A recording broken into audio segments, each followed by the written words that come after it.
What is going on, guys? Thank you so much for joining us right here on Outside the Brand. This is episode 257, your AEW Dynamite third year anniversary show post show for October 5th, 2022. I'm your host, Phil, and of course, this is Outside the Brand. Thank you so much for joining us on your Wednesday nights, wherever you may be. We got Saul here. We got Zay here. Never mind, Zay just fucking left. But we are here. And we are going to be talking about this amazing show of AEW. There you go. He had to get the gimmick. He had to get the gimmick glasses. We're going to be talking about everything that happened on AEW Dynamite's third year anniversary show tonight for Dynamite. Guys, I thought the flow of the show went great. Absolutely fantastic in-ring action throughout. Great storytelling to head into next week in Toronto, which should be absolutely fantastic.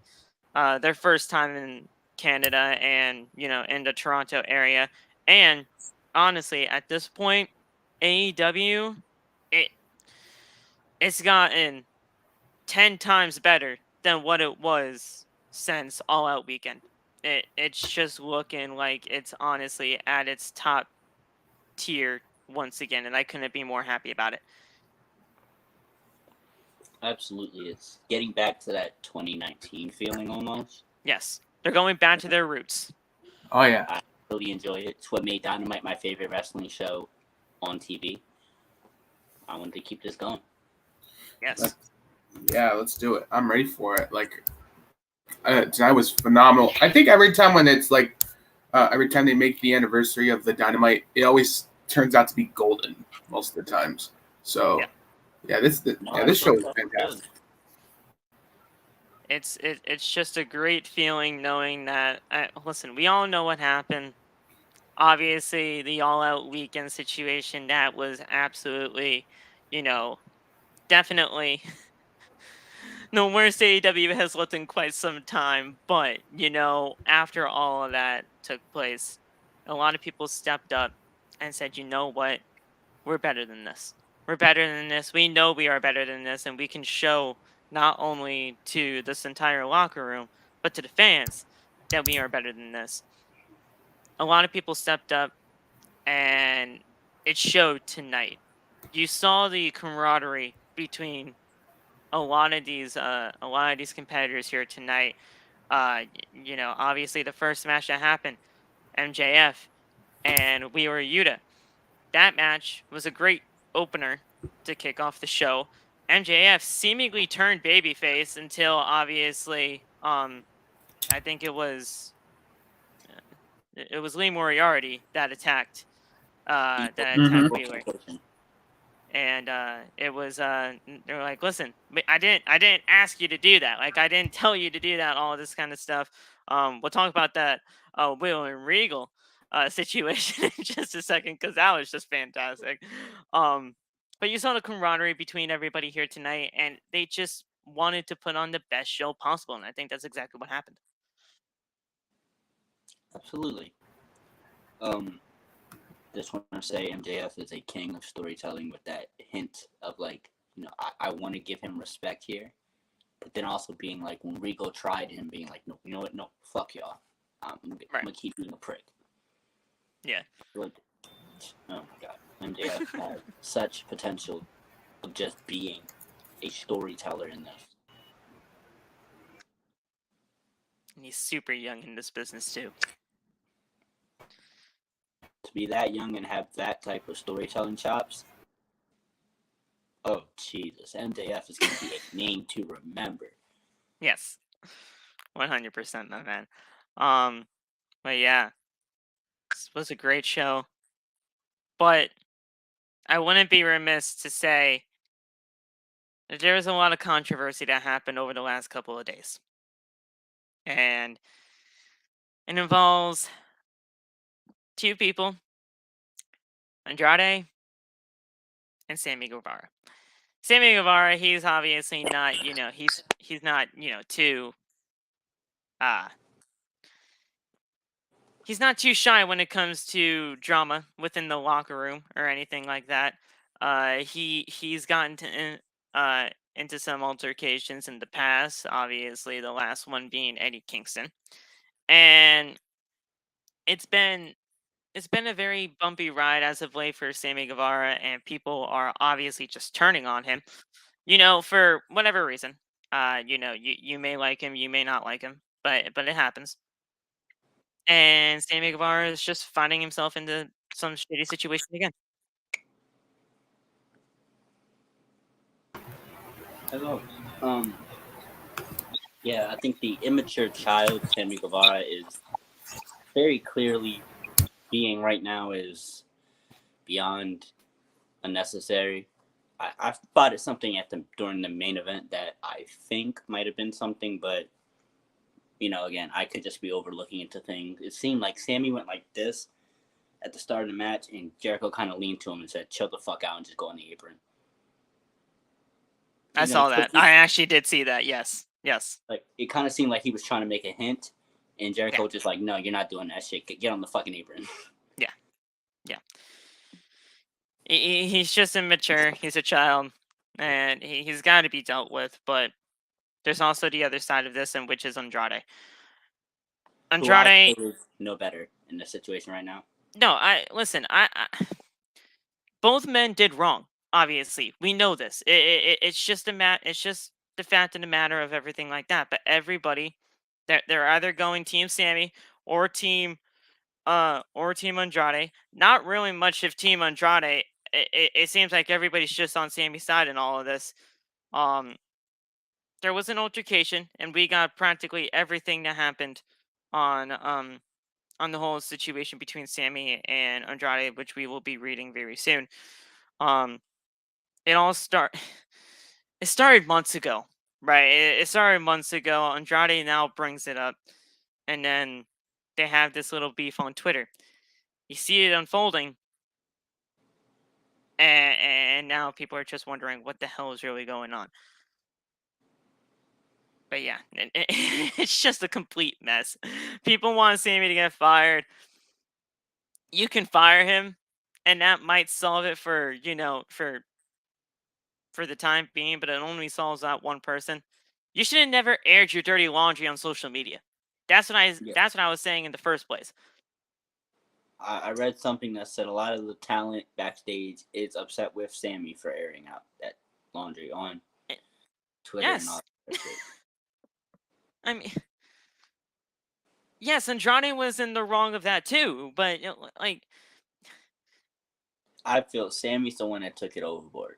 Yes. Andrade didn't need to mention that in an interview because he knew what that would do and what the type of reaction that would get out of the fans. But at the same time, Sammy could have very much addressed that very differently. If he would have just addressed it how he did in his vlog, then fine. He would have been A-okay. But he had to go and say that La fucking Sombra, would be jobless if it wasn't for Ric Flair, which just that's not a factual statement. That's not true at all. It's not. However, a favor hire, maybe. There's a good chance that Ric Flair's reputation got him, right there in that contract. Ric Flair was all supposed to be in AEW, but then things happened and wasn't gonna. It didn't transpire. Favor hire, that's pretty likely because they were trying to get Flair involved with AEW in some way after he hit the deal with WWE ran up. Yeah. But either way, like it's a fucking mess of two childish people who should have handled this far differently than they did. What's wrong with meeting with somebody face to face, or hell, even if you just can't be face to face? What's wrong with a video call and legitimately settling this man to man? What's wrong with that? You guys are grown adults, or at least I thought you were. Right. If Sammy came to the locker room instead, or complained that Andrade, is a little too rough in the ring, fine. Andrade could have simply been like, if that's the case and you feel that way, I can lighten up in the ring with you. Yeah. Not being like, oh, The Miz and Sheamus, John Cena, they love to strike with me. They never complained or said anything. Like, Sheamus isn't 250 plus pounds. John Cena isn't 250 plus, and Miz isn't at least 220 plus. These ain't small guys compared to Sammy, who's 190. Like it's pretty significant. When you're wrestling certain types of wrestlers, you don't use a certain level of force. You're not going to see Walter hit Sheamus with the same type of clothesline he's going to hit Ricochet with. Oh, yeah. But you will see Andrade use the same type of offense on everyone. And I do feel if someone says something, just accommodate. You're supposed to be co-workers doing something together. This is a two-person performance. Work together and find common ground on it. It's that simple. I agree. I 100% agree. It's just a complete mess. We got everything that's happening right now, and it seems more to be on Andrade's side, where it's just not looking good for him. It's just not looking good for him at all. Whether you like Andrade or whether you don't, Andrade is one of the greatest professional wrestlers in the world today. The man, he's a phenomenal talent. He's obviously frustrated with not being utilized, and it might have gotten a little overboard by going after Sammy for all of this, because it's not, to be completely honest, it's not Sammy's fault that he's just not getting utilized. It's Toni. But there you are, Saul. I'm good. Cool. But yeah, obviously Andrade's very frustrated, and it's showing. It's showing. But we have some news on Andrade, who was supposed to get a match on Rampage this week. It was supposed to be Andrade versus Preston Vance, or just 10 to the people, with him being in Dark Order, in a career versus mask match. That match is now off. That match is off completely. And it's got taken off of Dynamite, off of Rampage. And Andrade sent a cryptic message on Twitter after he found out that the match is off.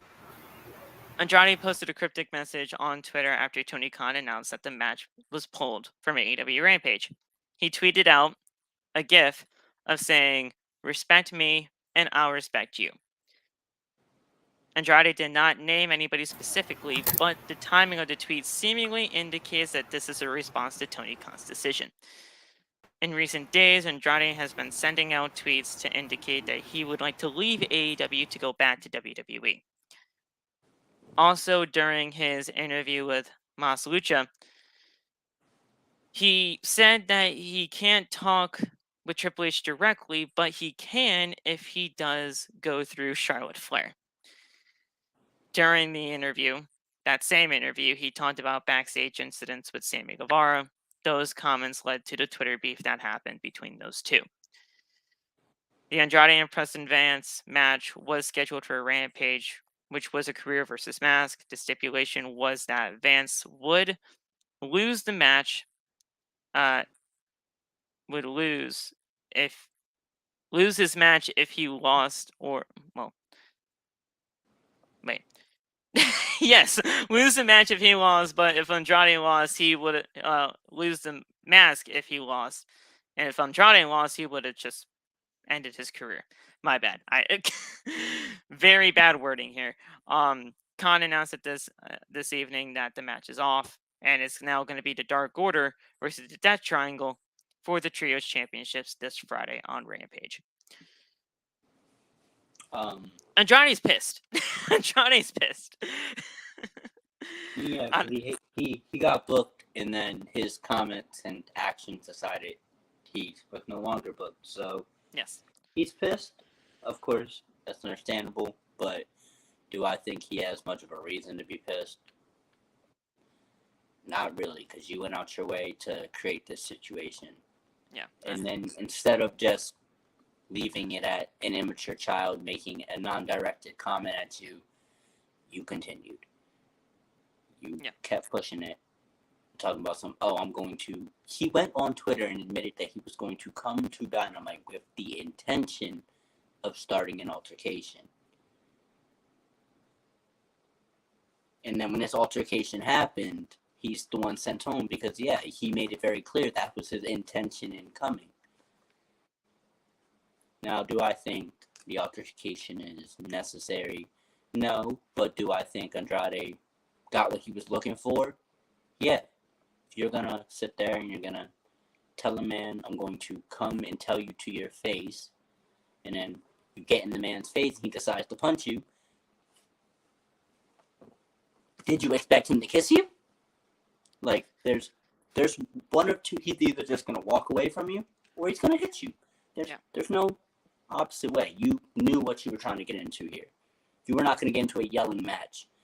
That was not your intention to get into no yelling match. No, yeah. No, I see everything you're saying. But at the same time, Sammy's no better. Like, it's right. It's two sides of a terrible fucking coin. That's what I also want to just reiterate here. Yes, Andrade was in the wrong, and Andrade was the one that basically he initiated all of this, right? But Sammy could have been the bigger man. I mean, we all know he can't. We all know he. I honestly think he physically just can't at times. He just has to be an immature kid and just prove to people that he's just not going to take it. But I don't believe social media helps very much either. Not even his presence on social media. It's the culture around it, because people have started hating on Sammy for being obnoxious with Tay Conti, which, reasonably, if that's the excuse you want to use, that's what it is. But like his match quality hasn't dipped. His work is always solid. He's always enjoyable to watch. His stories are, for the most part, very solid.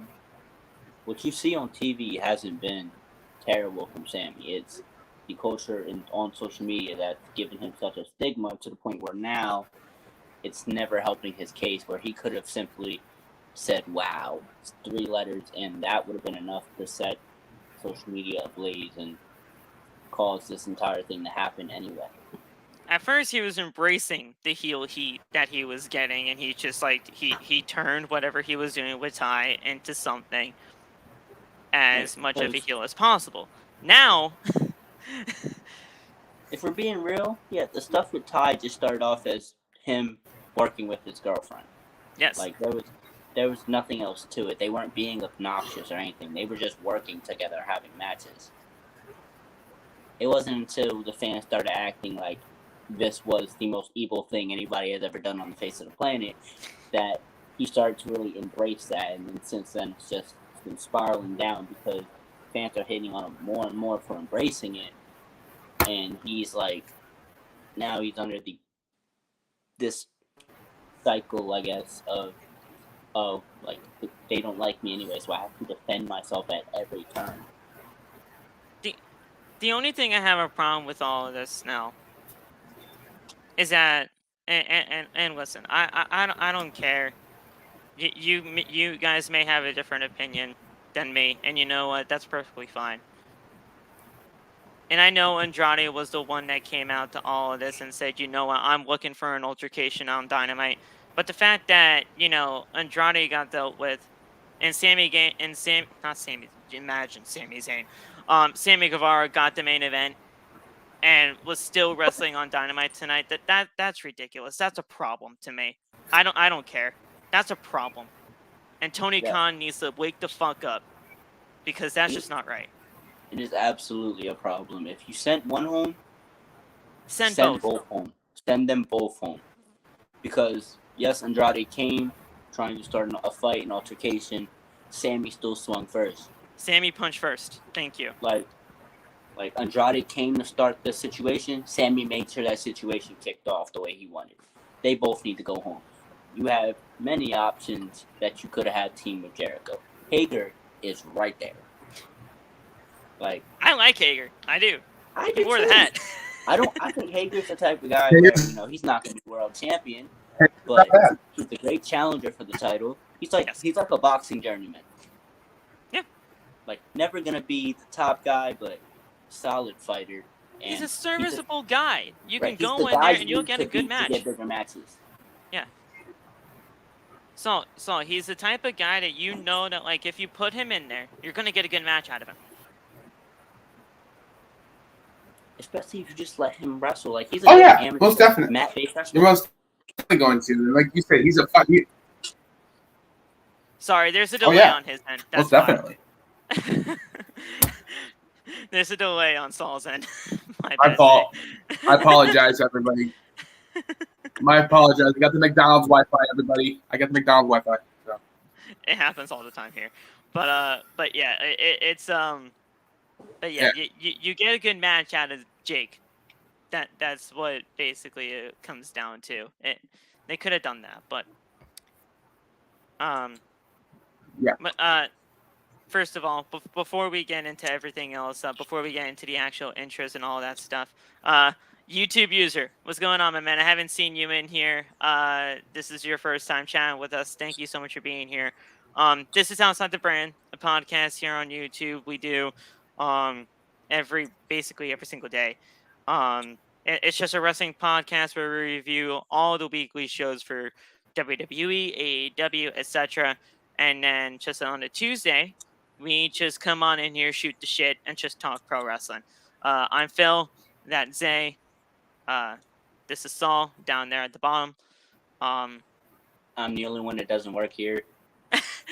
Zay is an official member of the show. But, he comes on here, and he's the number one heel on Wrestle Talk. So, or at least that's what he claims to be. Until someone shows me different. You know what? Honestly, sorry. No, you're good. Say it. No lies detected with Zay being the heel here. No lies detected at all. But yeah, hang on, hold up. I said no lies detected. He's the heel. Well, yeah. Yeah, most definitely. Hey, I mean, come on, I'm wearing he's a heel. Sorry, I apologize, everybody. He's got the gimmick. He's got the gimmick glasses. Of course, he has. But yeah, that's what we do here. We just come on in here, shoot the shit, and just talk pro wrestling.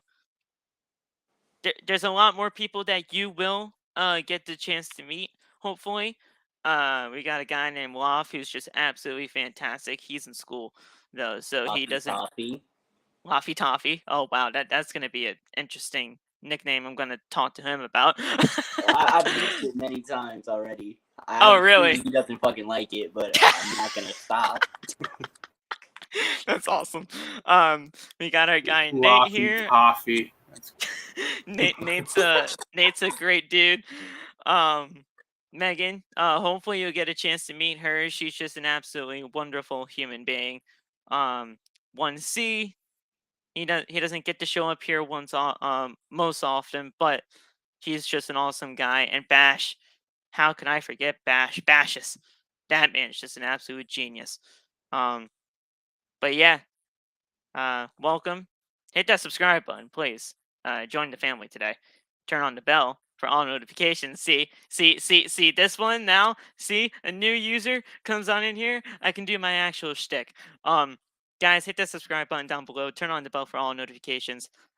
We are on the road to 1,000 subscribers by the end of the year, so go hit that right now. Go look at the merch, bonfire.com, the exclusive home of Outside the Brand, and it's merchandise. There you go. And we have a lot of store to talk. Oh shit, lost connection. But guys, we got a lot to talk about tonight with AEW Dynamite. Zay, it's their 3rd year anniversary. I can't believe it. 3 years. It's fucking crazy, 3 years ago, we were watching Jon Moxley put Kenny Omega through a glass table. Yes. And now we just watched Sammy Guevara pin Daniel Garcia, 2 guys I didn't even fucking know 3 years ago. And now they're 2 of my favorite. Well, one of them is my favorite wrestler. One of my favorite wrestlers. Words. Now, they're both two amazing wrestlers I really enjoy, and I enjoy watching weekly, but 3 years ago, I don't even know what the fuck. Was Daniel Garcia wrestling 3 years ago? Of course he was. Did I know who the fuck he was? No. Did Sammy Guevara? No. That bitch was in a panda costume. Come on. I thought they were both fucking losers. He had the panda headdress, right? Yeah. Yeah. Remember that. Like, anytime I had seen them before Dynamite started, I thought they were complete fucking losers. And now, here we are. Yeah, look at man. But yeah, guys, we're gonna be talking about everything that happened on Dynamite tonight. We're gonna get started right now because we already took up 25 minutes of your time. I appreciate you guys for being here through all of it. Yeah, guys, let's get right into it. If Saul gets back in here, he can get back in here. But yeah, let's get right into it. For the AEW Dynamite 3rd year anniversary show, we are here in Washington, D.C. at the Sports and Entertainment Arena. Now, the arena looked incredible. I don't know about you, but it just looked fantastic. It's Amazing not. choice to come back to the arena you started Dynamite into as well. Yes. When I was tweeting during the show tonight, I'm like, this seems familiar in a way, but it didn't, like, the stage setup just didn't look familiar to me. It's only like around a 4,000 seat stadium, so it's not a huge stadium by any means. But the way that it looked tonight looked absolutely beautiful. It's got a great atmosphere vibe to it as well. Are we good? Are we good? I hope we are. I hope we are. I hope we are. Yeah. Yeah. So where were we? I'm sorry. We're just starting off the show. We're just talking about the actual start of everything. Oh, perfect. We're in Washington D.C. in the actual arena that AEW started in. All those just 3 years ago. It looked great. And yeah, the entertainment and sports arena looked really, really good.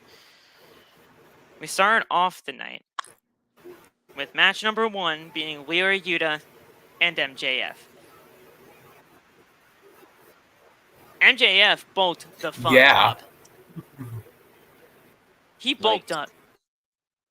He looked great. I feel like he was wrestling with more energy now. Yes. Especially in comparison to his matches around after CM Punk but before Wardlow. Yeah. He looked very unenergetic, uninterested in wrestling. Mainly because he wasn't satisfied with his pay, and that's probably showing in his work. Now, he looked crisp. He looked ready. He looked excited. The match was amazing. Yeah. And I knew this match was going to be good, too. I really did. It was destined to be. It was MJF and Willow. Mm-hmm. So, yeah, man. We had... this match went 15 minutes, which is pretty dang good starting off point for AEW tonight. We came back from commercial break as we see Yuta hitting a series of German suplexes on MJF. Yuta then hits an enziguri on MJF. Both men exchange a series of roll-ups. This exchange of roll-ups went for an extended amount of time, and these guys, I don't know how you don't get dizzy during all those roll-ups, man, but this was a fantastic spot. This was fantastic. I really thought the pin happened in one of them, and they just kept going because it was accidental. Oh, really? Like, I was watching, and I was like, 1, 2. I was like, wait, wasn't that a 3? I was like, it doesn't even fucking matter to me. It was just a fantastic looking spot. Everybody's just rolling around doing the roll-ups. I was like, this is just fantastic. Both men then close on each other down to the mat. Yuta then hits a Hurricane Rana from the second rope. Looked beautiful. I just absolutely gorgeous spot there by Yuta and MJF. Yuta then lands a series of elbows to the face of MJF. MJF then forces Yuta to submit with a variation of the Salt of the Earth Fujiwara armbar and got the win there. MJF, I mean, when this match was announced last week on Dynamite, you knew MJF was going to win, but you just knew that this match is going to be great regardless of the outcome. Exactly, because you have Willow Yuta, who's becoming a star in all facets you could be a star in. It's increasing on the mic. His in-ring work was already phenomenal. All we need to see is some real good storytelling from Yuta, and he's on his way to being a full package wrestler. MJF is MJF. There's nothing to say there. 100%. What you think about it, Saul? Well, MJF can't lose. That's the thing. We all knew he was going to win regardless. And Wheeler Yuta, I like it. And the match was not bad, like I said. And the pop was crazy. A little bit about the arena. Do y'all know that how small it was, though? Did you guys see how small like the arena looked like? It kind of reminded me like during when they couldn't have audience a little bit. It was about a 4,000 seat arena. So it looked just like that a little bit, though. It wasn't small, but that is small compared to wrestling crowds. But yeah, like they. That's the one thing I actually don't like about AEW all that often is that they just don't take a chance to go and venture out into other bigger arenas. I think they could. They don't. But they just love these small venues. I said or intimate I venues. said intimate. I was gonna say either I was like, why not have it at the freaking Pentagon you're at? You could wrestle at the Pentagon, just ask the general to use it, you know what I'm saying? Jesus. But yeah. Son of a bitch. This fucking Wi-Fi. I'm gonna fucking strangle my freaking cord. Oh God. I had a terrible joke loaded up. Nope, I'm cool. I'm not ready to get canceled right now. All right, man. But yeah. Listen. This match was good. I loved everything that happened with MJF. Obviously MJF couldn't lose because he obviously has to chip, and you can't have the guy that has to chip basically going to be your next world champion going to be losing. Wheeler Yuta is going to be perfectly fine in all of this. I want people to be aware of this. He's going to be fine. like, there's nothing to be ashamed of with this loss at all. Anyone can take a loss if the loss isn't a good enough match. You will not look bad if you went out there and wrestled your ass off. It's just not possible. And when you have William Regal on your fucking side, there's no way you could look bad. Right. Like you literally cannot make a single mistake working with William Regal, like at all. Yeah. So after the match, MJF and Yuta almost shake hands. They were just about to shake hands, but then all of a sudden, Lee Moriarty, he just shows up out of nowhere and attacks Yuta from behind. MJF then shoves Moriarty and says, I didn't tell you to do that. Like, I didn't tell you to do anything. That this is supposed to be a stable on retainer. I'm not a part of you guys. And he was about to hit Yuta with the Dynamite Diamond Ring as Stokely Hathaway gave him the Dynamite Ring. But William Regal, he gets out from the commentary table, puts on some brass knuckles, and he walks to that ring with a force of, just, I'm about to kill you. I'm about to kill you, motherfucker. And MJF retreats. I would like to say the second William Regal stood up, automatically Bald Mark Sterling and Evil Frank Ocean ran. They were high-tailing me. Like, before he even got the brass knuckles on his hand fully, they had a shot of them both walking away talking about, man, fuck this. Yep. I wouldn't want to mess with Regal either. Nope. Not at all. Not doing it. You couldn't pay me to do it. But yeah. Cool. that, and just the visual of William Regal slipping on those brass knucks and then walking to that ring with a purpose. One of the coolest shots AEW's done in its 3 years. Not even joking. And they have a lot of really cool shots, in my opinion. Yeah. So, this whole thing with Regal, Yuta, MJF. MJF and Yuta, they go way back, and they told it all tonight during the commentary. Now it's just a matter of fact of what does MJF do. He essentially turned babyface tonight with that try of handshake, but we know MJF's a prick. This is not going to last long. No. Not at all. I think this is very much where we're gonna see a tweener MJF. And I'm fine with that.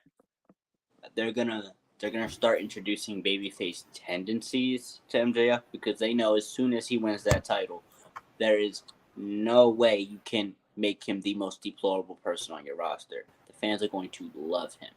Yes. So you need to give him more of a Jon Moxley energy to him, where Moxley could go out there, or a Bryan Danielson, go out there, cut a heel promo. That's what I think Moxley did tonight. I think that was pretty much a heel promo. And nobody says anything. And then he can come out the next week and do a babyface promo. Yeah. You give MJF that type of energy, you're solid.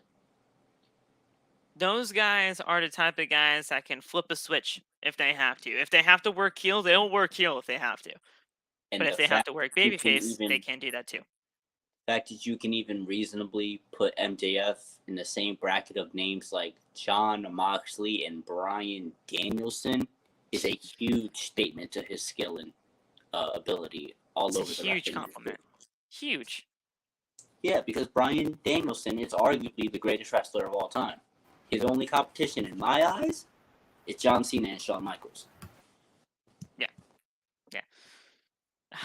Man, this is just interesting. I love it all. I'm looking forward to the future of all of this year. MJF, when he wins that world championship, because there's no doubt in my mind he's winning that championship with that cash in. I'm thinking the first feud that MJF has is sticking with the Blackpool Combat Club. I'm thinking we get Bryan. I think Bryan's last. I think we'll see a small program with Claudio. Then we'll start seeing him go through the 4 pillars.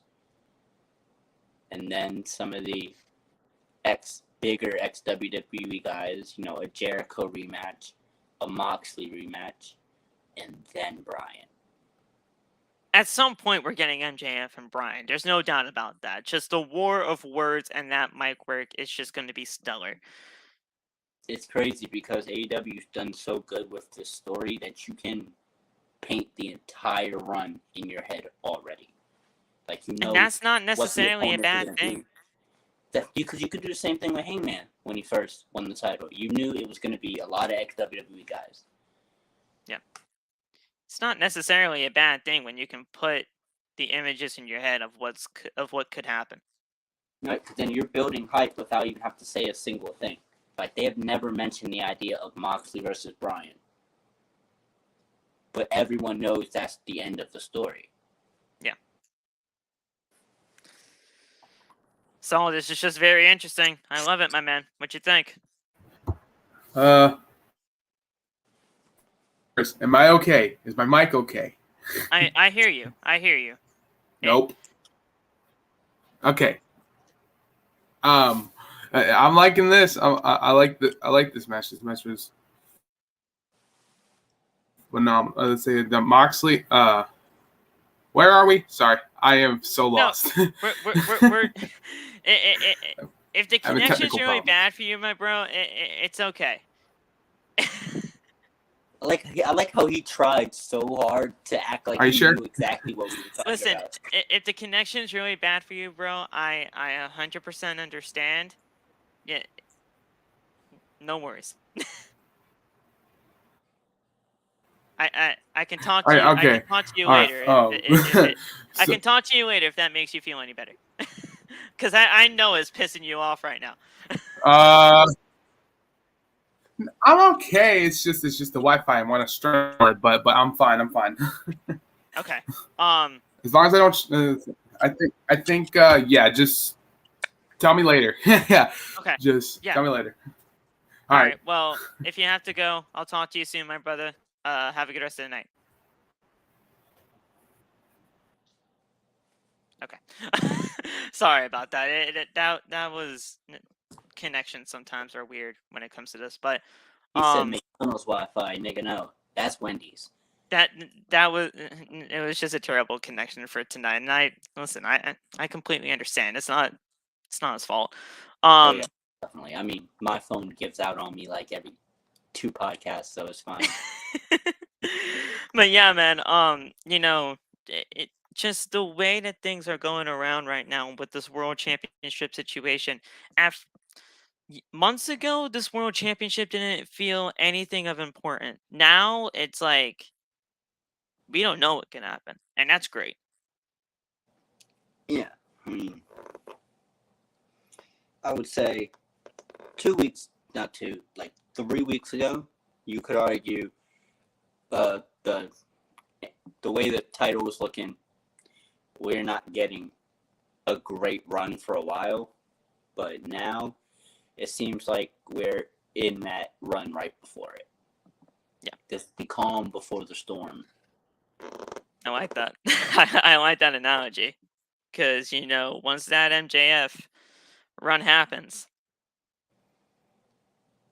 I don't know. I don't know if it's going to be the longest reigning AEW champion. I think it honestly, with the way that this man's worked over the last 3 years, it should be. But Moxley, he's gonna have that for a while.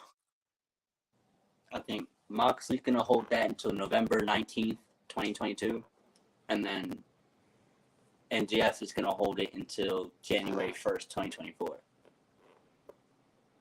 In which I think we're either gonna see AEW or his contract ends. They straight vacate that title and then do something else, or we're gonna see them play a story of a fake vacation, and then MJF is gonna do some other stuff with that title. That's where his contract I ends. think like yeah, the best like story point or story beat you can make after January 1st, 2024 is to have MJF do one match on WWE television. Just one. Yeah. Like if you really want to like make people worried that he was dead ass this whole time, which I mean, let's be real. If AEW doesn't really pay the big bucks, he is dead ass. But if you just have that one match, it's super unlikely. One match on WWE television, bro, AEW fans would be going fucking nuts by the time Wednesday came around. Yeah. Now, just going by context, of what happened last year, after Full Gear, it's usually time for AEW Revolution, but that usually doesn't happen until February. So, if the championship is vacated during, the first portion of the year, are we going to get some kind of Revolution ladder match to determine the world champion, or grabbing that brass ring again to get a world championship? Like, I don't know what can happen. I really don't. But it's just an interesting scenario if MJF really does decide to go. Realistically, if MJF is gonna sign with WWE, we'll see him drop that title at Winter is Coming, like a week before his contract ends. But non-realistically, if we could just have fun with it, yeah, we're probably gonna see like him disappear for a little bit after the 1st of January and then come back at Revolution. I mean, he can definitely like. I know the heat between him and Tony Khan is legit, and they have some real gripe when it comes to the money side of things. But if Tony Khan lets MJF just walk from his company and not even try to get this man signed, he's an absolute fool.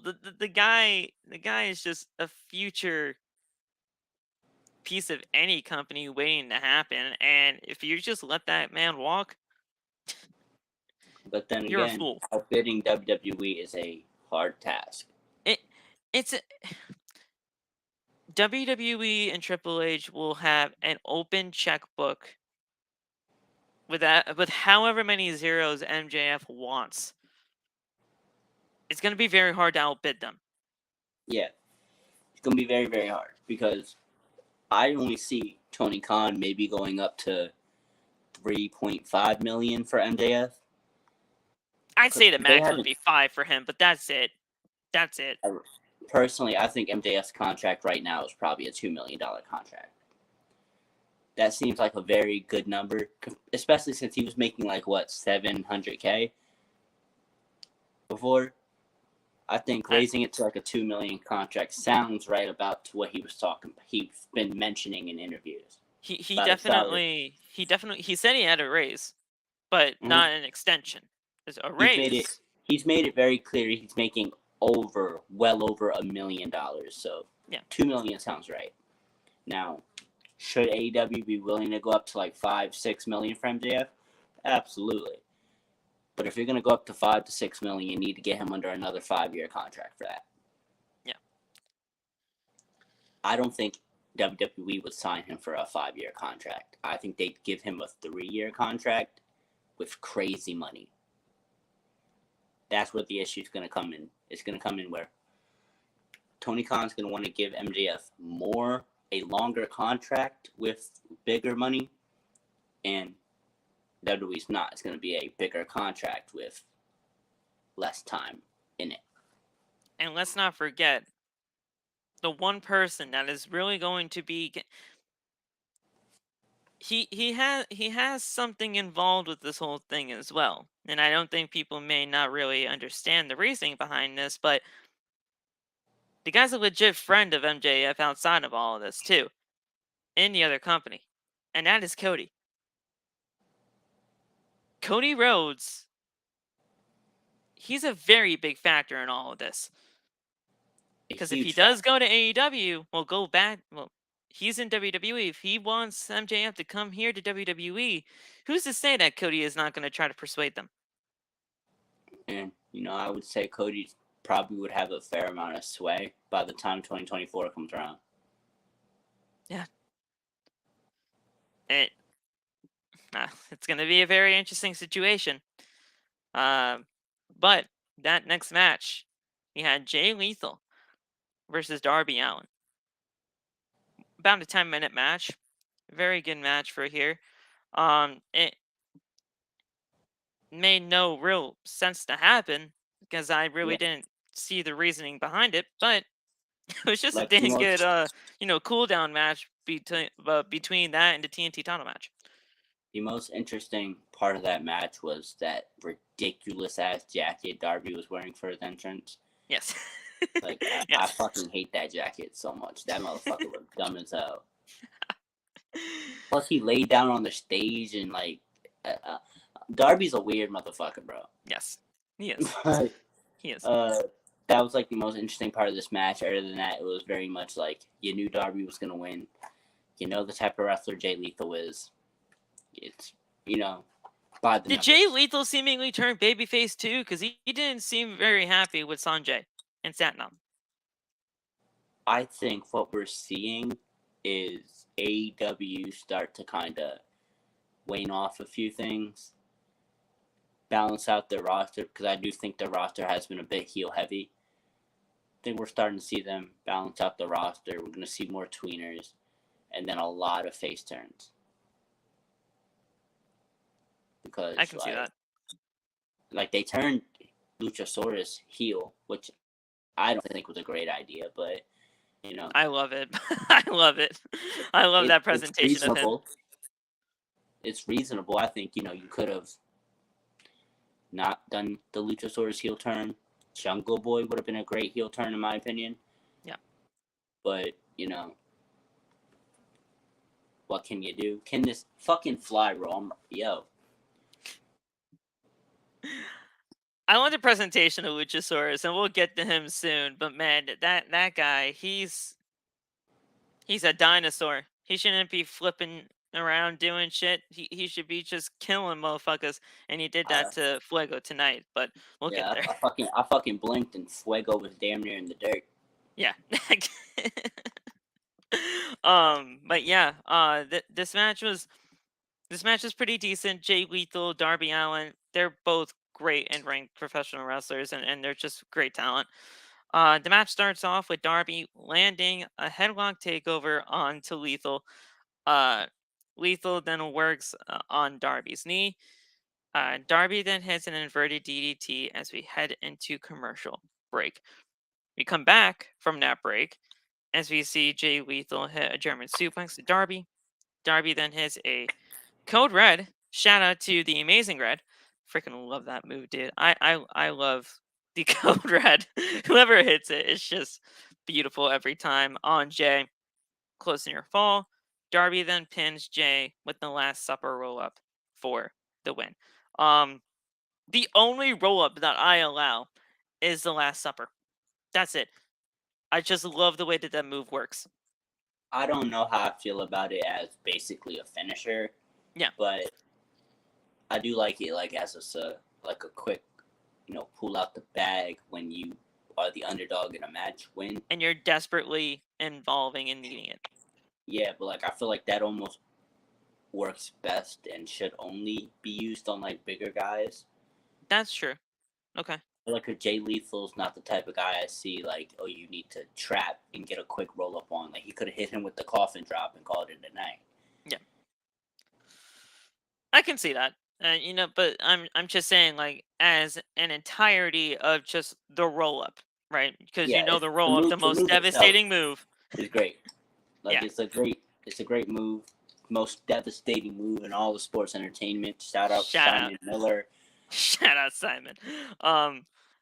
Yeah, it's just the only roll up that I kind of allow, because any other sense of a roll up, it's just like, all right, really, have that great of a match, just end it. That and the one where you bridge, I like that roll up. Yep. Yeah. It was just a good match, good, just solid 10-minute match. Just to break away. The type of match you'd expect to see out of AEW. Right. Yeah. Just good, solid in-ring action. So we had after the match, Lethal and Darby shake hands, and I didn't expect that. I didn't. I thought he was either just gonna shove the hand away and just leave with his guys or whatever, but they shook hands, and I was like, very interesting stuff there. But there's more to that. There's more than the eye can see for that. So we'll see where it goes. Maybe AEW is just trying to show their roster is very respectful to people right now. That could be a thing too. Maybe that was just a big PR thing right there. That's why everybody was shaking hands tonight. Hey, I guess if you want to show people that this locker room's, trying to get back into some kind of camaraderie, shake hands, guys, please. Yeah. Everybody shake hands on national television. Let's have the whole roster line up, football style, and shake hands. Oh my god, I used to hate that shit in sports, bro. Dude, when you're just all like the entire team is just lined up and you're just shaking hands, like, I don't want to shake your hand. You just I just lost to you guys. Like, fuck you. In football, I feel like it's one thing that's a team sport. I wrestle, so yes, yeah. For me, it's like I gotta watch you beat my team, and then whip my ass, and I gotta shake all your hands. No, I don't want to do this. I'm all for sportsmanship. You just lost it. You just lost me. You should be bowing down at my feet, not shaking my hand. Get the fuck out of here. Like we're shaking hands here, and you just picked me up and dropped me on my forehead on a gym floor with a 2-inch mat on it, bro. Like, I don't want to shake your hand right now. I don't. No. Nope. This next match, holy shit. Match only went 10 minutes, but I'm telling you, Wardlow should be used way more than just once a month. And Brian Cage showed you tonight that this man needs to be used. This man has not been used since October of last year. October of last year we saw this man. And now he shows up tonight on the 3rd-year anniversary in a random open challenge for the TNT title. Fucking kills it. Have a fucking barn burner. Kills it, man. Brian Like- Cage, I always knew he's been good. And we've had some interactions in the past, and the man is just absolutely down to earth. But Toni, you're wasting this man's career away, and he should not be relegated to Ring of Honor. Use him. I don't know about wasting the man's career away because You wasted an entire year of this man. Right, on TV and AEW in general, but H has still been working. He does have the option to do independent dates and all that. He's a very popular independent guy. He's working independence, but the man should be on television with the way that he's been, the way that man is built, and the way that man looks, and the way that man can be presented on television. Why wouldn't you use him? Oh, I absolutely agree. He is a guy that you need on television, but it's tricky. I think it's fucked up. It's this roster. This roster is so big, bro. We need a old-fashioned April 15th, 2020 in WWE moment for AEW. The brand split. No. The April 15th, 2020 is when they had the first mass release. We kind of need one. Shit. Oh, yeah. I don't want to say it because I don't want nobody to lose their job, but you have guys like Andrade who there's absolutely no place I see on TV for him at all. Like, there's no slot I would put him in that I feel like he was fit and prosper and where he can be on TV weekly. I feel the same about a lot of wrestlers like Darby Allin's getting to that point, Buddy Matthews, Malachi Black, a lot of these guys who Brian Cage, should be on TV every week, but aren't. So if you got rid of a couple, maybe 20 names, nothing too crazy. Remember, WWE did over 100. I'm only saying 20. I want Ring of Honor to have a deal. Yeah, if Ring of Honor has a deal and we can move some of these guys over to Ring of Honor, I don't think that would be a problem. If you can get a third show going, then yeah.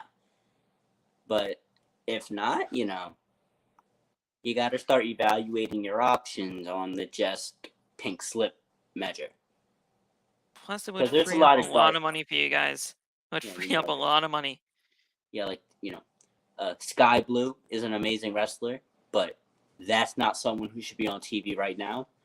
AQA shouldn't be on TV right now. We haven't seen her on TV, and there's a reason for that. Right, and if we're being real, a lot of the releases would come out the women's division.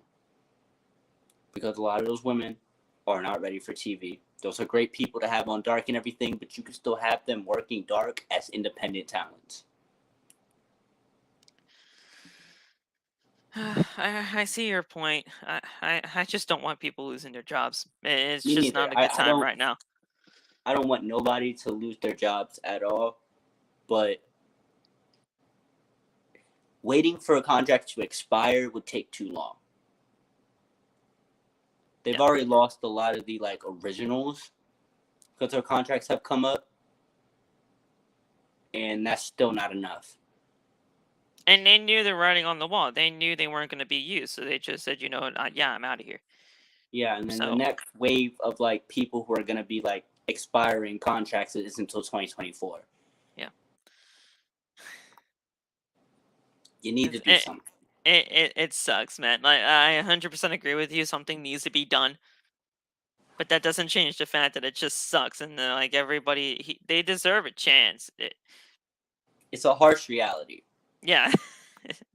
It's just harsh. I feel WWE didn't need to do it at the time. Because yet they had a super bloated roster. But they were releasing far too many people for no fucking reason.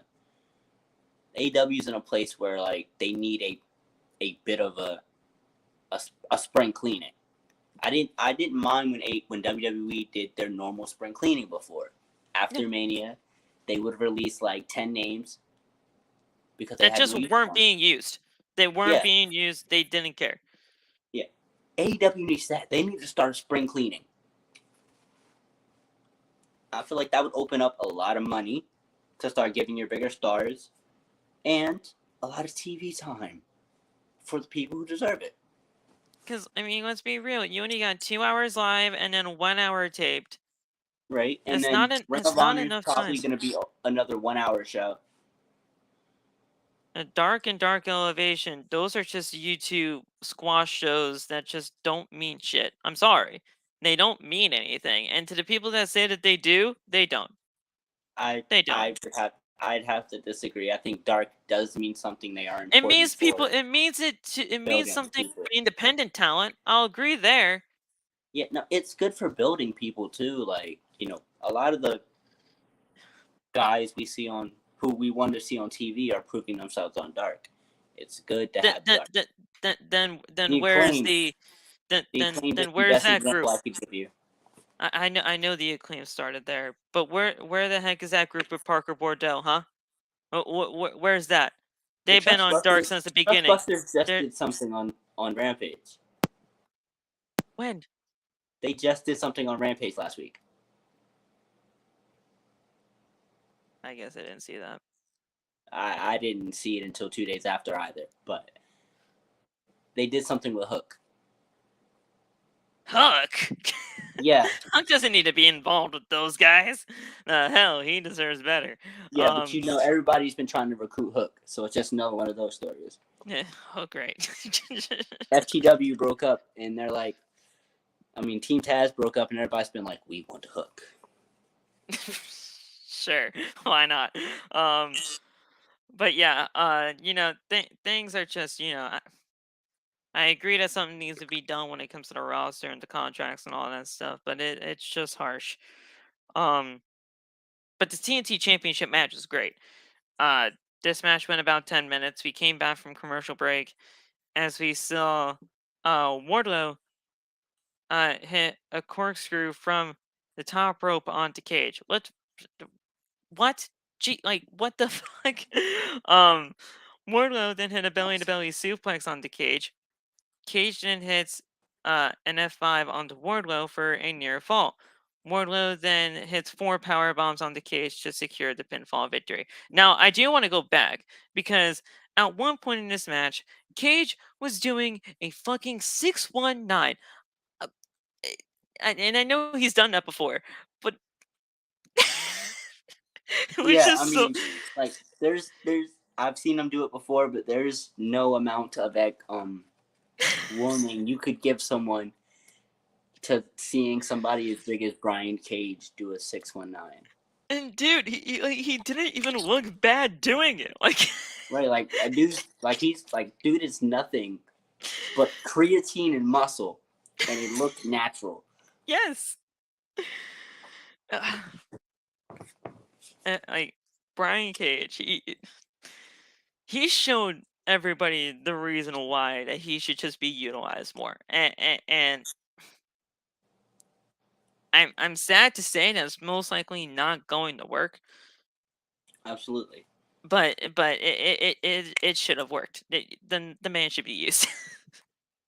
I do think once ROH gets up and going, we will see more Cage. Yes.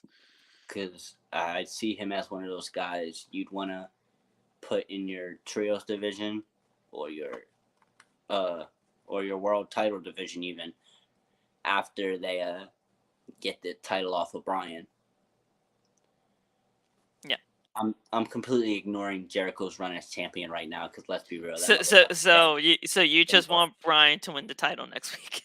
Yeah, that bitch is dead in the water. Like if I said it on Instagram, if the finish to this story isn't Bryan just being like, yeah, psych, give me back that title, there's no point in making Jericho champion. There was no point.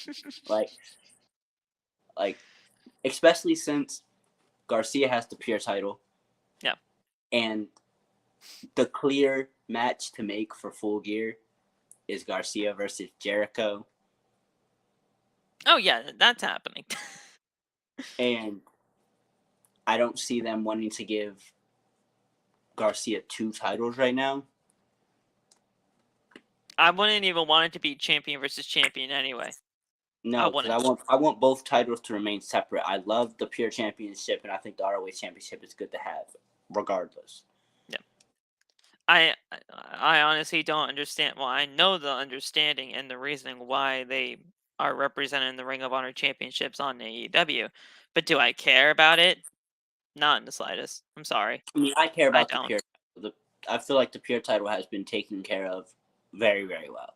No, I think the championships have been, utilized very well on their times in AEW. But until that TV deal is done, I have a feeling people just aren't really caring about the championships until they get there. Yeah, and it is unfortunate because there was a lot of effort put into, like, from going from Josh Woods to Wheeler Yuta, and then Wheeler Yuta to Daniel Garcia. Right. Do I wish there were some more title defenses in there for Yuta? Yes. I would love to see him do some matches against like a.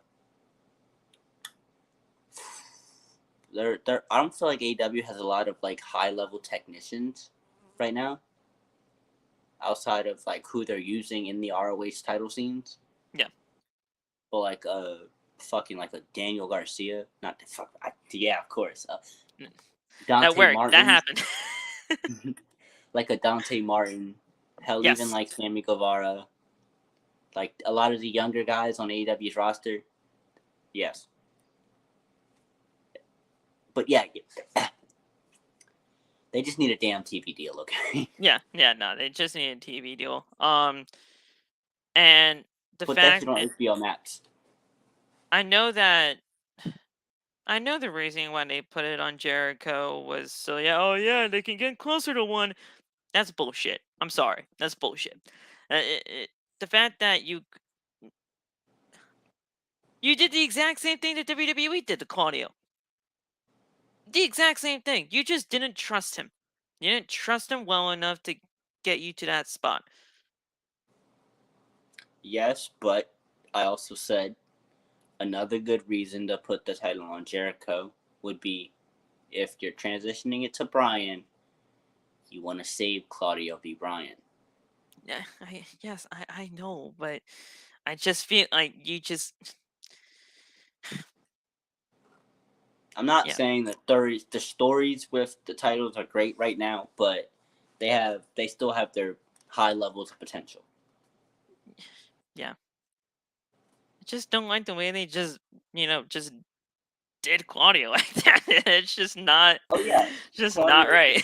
Done way more, bro. But he didn't deserve that. I was there at Grand Slam. I was like, what the fuck? Why?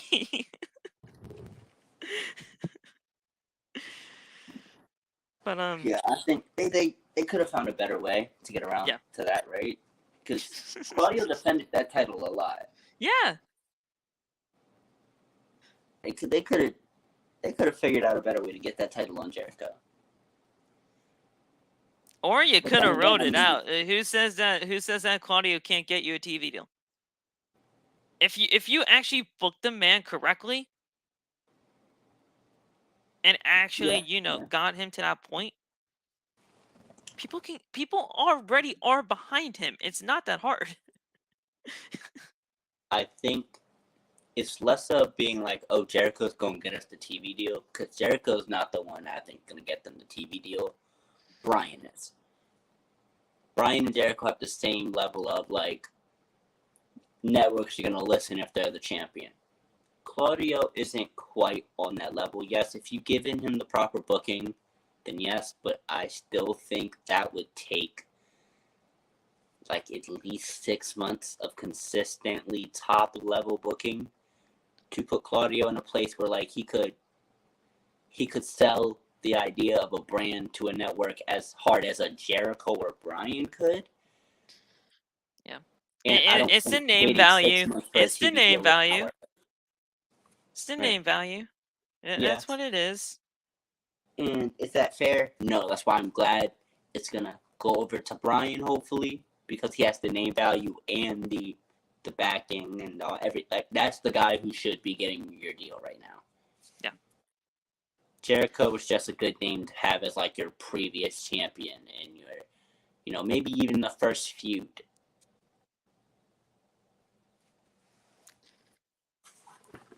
We'll see what happens. I love Ring of Honor's always had a special place in my heart, and I don't want that to just ever go away. And I hope Tony Khan. I hope Tony Khan knows what he's doing. That's just all I'm gonna say. Because the man needs to figure it out. Speaking of, where the fuck is the Ring of Honor Women's Champion? That's Mercedes Martinez, if I'm not mistaken, right? I have no idea. I know who it is, but where the fuck has she been? I got no idea, bro. Like, Mercedes just been gone. I ain't seen her till the fans made that main event look worse than it ever was. Like, I ain't seen her since the fans destroyed that main event. That unification match with Deanna? I mean, other than like that was such a bad position for that match too. That was such a bad position for it. I mean, I don't think it was a bad decision to have a main event to show. Not decision. Position, yeah. Yeah, I just didn't think it was really main event worthy. It didn't mean anything to the people that were there for it. And Mercedes, she's been the holy shit in this era of this women's championship. Roxy, Deonna Purrazzo, Mercedes Martinez, but she had to vacate it or something. Well, no, this to determine the interim champion, and then Mercedes won it on the Dynamite. Ever since that Dynamite, she's held it for 153 days, and we haven't seen her. Yeah, at all. Like, she's worse than Roman. We have not seen her since that Dynamite on May 4th. Well, no. She was at Death Before Dishonor. Wait, that was the last one. Our ROH pay-per-view was Death Before Dishonor, right? No, Supercard of Honor. 15. Yeah, she was on Supercard of Honor. That was in April. They had a ROH pay-per-view since. No, they didn't. Well, oh wait, yeah, Death Before Dishonor. Yeah. Like I really thought I was tripping because I know Mercedes Martinez defended against Serena Deeb. Yes. Yeah. That's it. In the 17 that match was fantastic actually. Yeah, it was a great match. I don't think Mercedes is a bad champion. We just ain't seen her.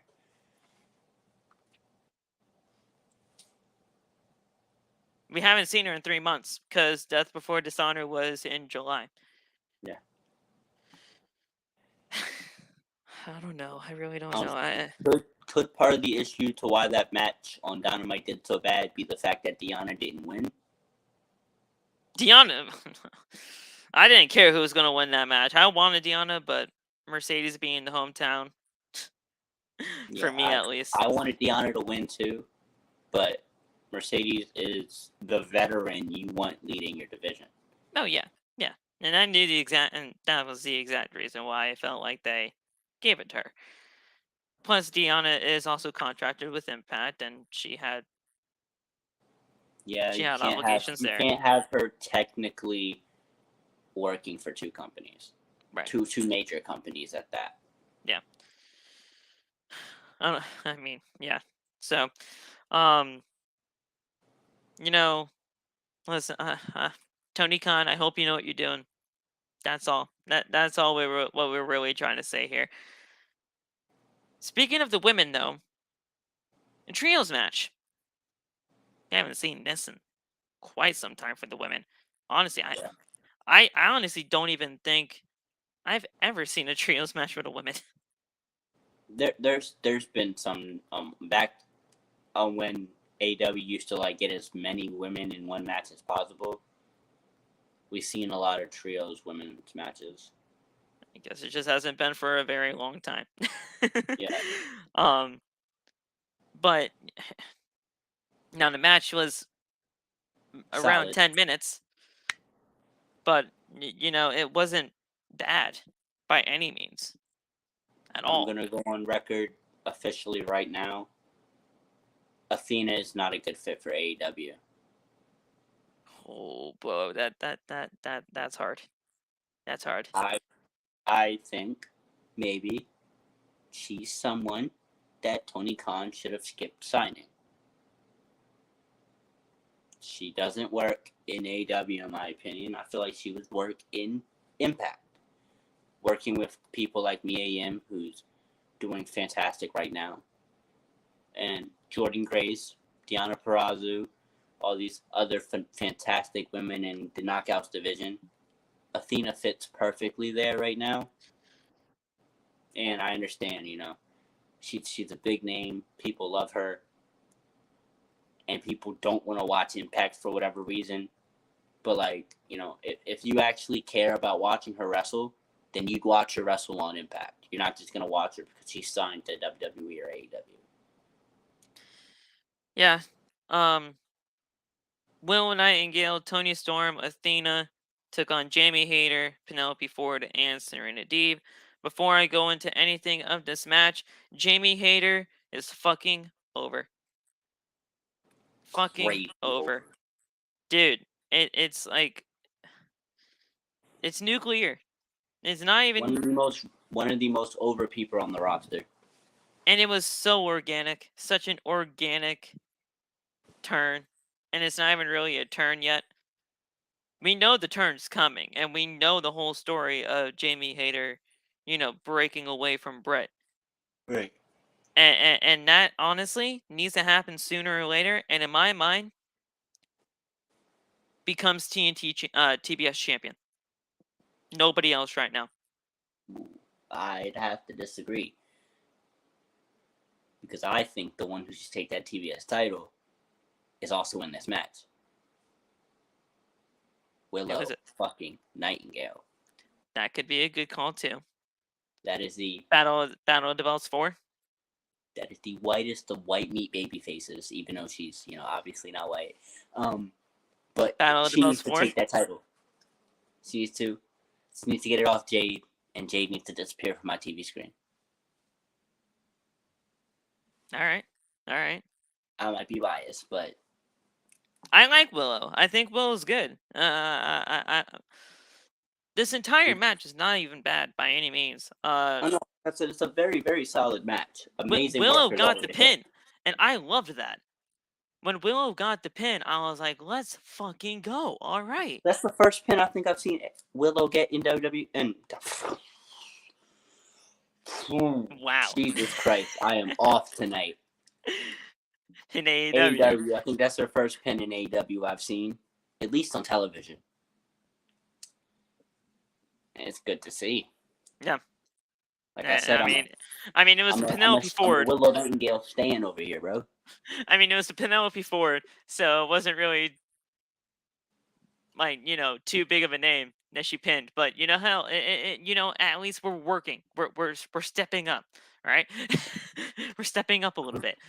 Low key kind of disrespected Penelope Ford. Listen. I like Penelope. Don't get me wrong, but trust me, AEW original. What has she done? You got a point. She ain't done shit. Not much. Not much. I think her biggest moment might be getting the screen of an arcade pushed in her face. Thank you. But yeah, this match was pretty damn good. I think a lot, all of them really were able to get their shit in, and I think that showed tonight. Like I said, the match was not long by any means. It was about 10 minutes, but they fit a lot of it in there, and the crowd was honestly not even all that. They weren't out of it, and this wasn't the 9:30 spot like they usually get. They got it right dab in the middle of the show at 9 p.m. Crowd was still into it, and they were pretty into it throughout. Yeah, I'd have to agree with everything you said. They were into the match. It was a solid match and great placement on the card. I don't fully agree with the idea of people saying the dead 9:30 spot, but they definitely. I only never mention it lost. because that's what's been said. I don't agree with that either. It's just what people are calling it. Right, but I do agree the women should be going on at like 8:50 to like 9:20. That should be the time, and maybe you have a different match as your semi-main event. Because the women are normally the co-main event or semi-main event. That 9:30 spot, when it comes to all of that, they usually go for like maybe, roughly that quarter hour, and then if we're even lucky, we get a 15-minute main event. But that's always not usually the case. Right, like we normally get like a solid 10-minute women's match at 9:30. Yeah. And then about a 10 to 15-minute main event. Which I do believe they need to, restructure that a little bit more. Uh-huh. Obviously, with the fact of AEW going 15 minutes over tonight, that was very, very much needed, and I love that. I don't think that should happen every single time, but a little bit of a run over, that's not going to kill anybody. I don't know. I think AEW could benefit from a 2010 WWE Raw style run over, where like that show was in actuality 3 hours and 5 minutes long. They ended at 11:05. Yeah. I feel like they could have something like that where they just give AEW 15 extra minutes on the clock just to do something. But I feel like it shouldn't be like it shouldn't be something they utilize every week, but it should be something Warner Brothers gives them every week. If they need it, they can use it. Right. I feel like that's what it should be. They should be able to utilize that extra 15 whenever they want. Right. And here's the thing. When it comes to all of that, like usually for the main event, if we're even lucky, it can start around like 9:45, and sometimes entrances, people love interacting with the crowd and everything like that. A lot of the times, the entrances take 5 minutes, and then you go right into commercial break, or at least picture in picture, and that's like about a 5-minute break, and then all of a sudden you're back on television, but the rest of the show only being 5 minutes, and you really only get 5 minutes of TV time for the actual match because the entrances took as long as commercial. So you don't even really get that match unless you really watch the picture-in-picture part of that screen. And I find it really hard to do that. Yeah, in all honesty, I really do. I find it difficult. So I mean, like I'll be so into a match and they throw the picture-in-picture and I'm trying to watch it and I'm just like, right. The fact that there's no audio and all I hear is the fucking Jimmy John's ad in my peripheral, like that. Right. Hard. Yeah. And I'm like, listen, I understand you have some type of, criteria, and like obviously the spots for your sponsors and your commercials need to be here and here and here. I get that. But and you can tell that AEW doesn't want to just go on commercial and not let you see the action. Yeah. But you know what? Fuck it, just go on commercial. Because that's basically what you're doing. It's extremely hard to just pay attention to the match when there's commercials on. Like, I can't just look at one corner of the screen. That's just not... Right, like, especially when they be like, oh, what something happens in the picture-in-picture, they're gonna tell you the second the commercial ends. Yeah. Like as soon as they zoom back in, fucking finally. I'm sorry, my Venmo finally sent my $100 to my Cash App. Oh, hey. Now live on this podcast. But yeah, like as soon as we get back and it zooms back in, there's Excalibur or Shivani speaking. Like, if you miss it in the picture-in-picture play, here's fucking a Jive Owens getting hit with a big boot. Like, here's a replay of the last move we just saw. I'm like, yes, we just saw that. And normally they're speaking like 100 miles an hour doing that because they always just do that. I know I'm going off track a lot in today's episode, and I'm sorry. I'm very off tonight. But let me make this very clear. I fucking hate that in wrestling. I wanted to say that too. When they I come wanted back to from say commercial and they're like, hey, in case you missed it before the commercial break. How the fuck did we miss it before the commercial break?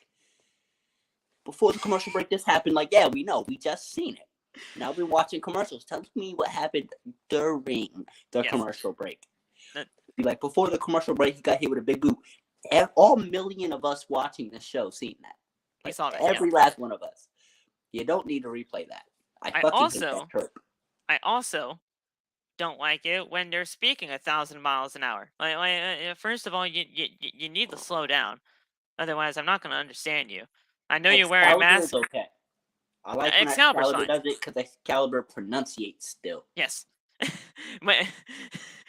and I know you. And I know you got to go through the match card pretty quickly before that 10 o'clock thing comes off, because I admit it does cut off some people at times. But please. We've heard it. We've heard it cut JR off plenty of times. Yes. Just restructure the show a little bit to get. If we have to end the match like 5 minutes before the show ends, and then we just go over to the commentary to just say their piece to get out of here, I'm fine with that. Just restructure it. Yeah, I'm fine with the speedy rundowns if Excalibur is the only one doing it at the end of the show right before the main event. Yeah. We don't need someone like Tony Schiavone, who's very, much in his later life and cannot speak that fast coherently trying to do it.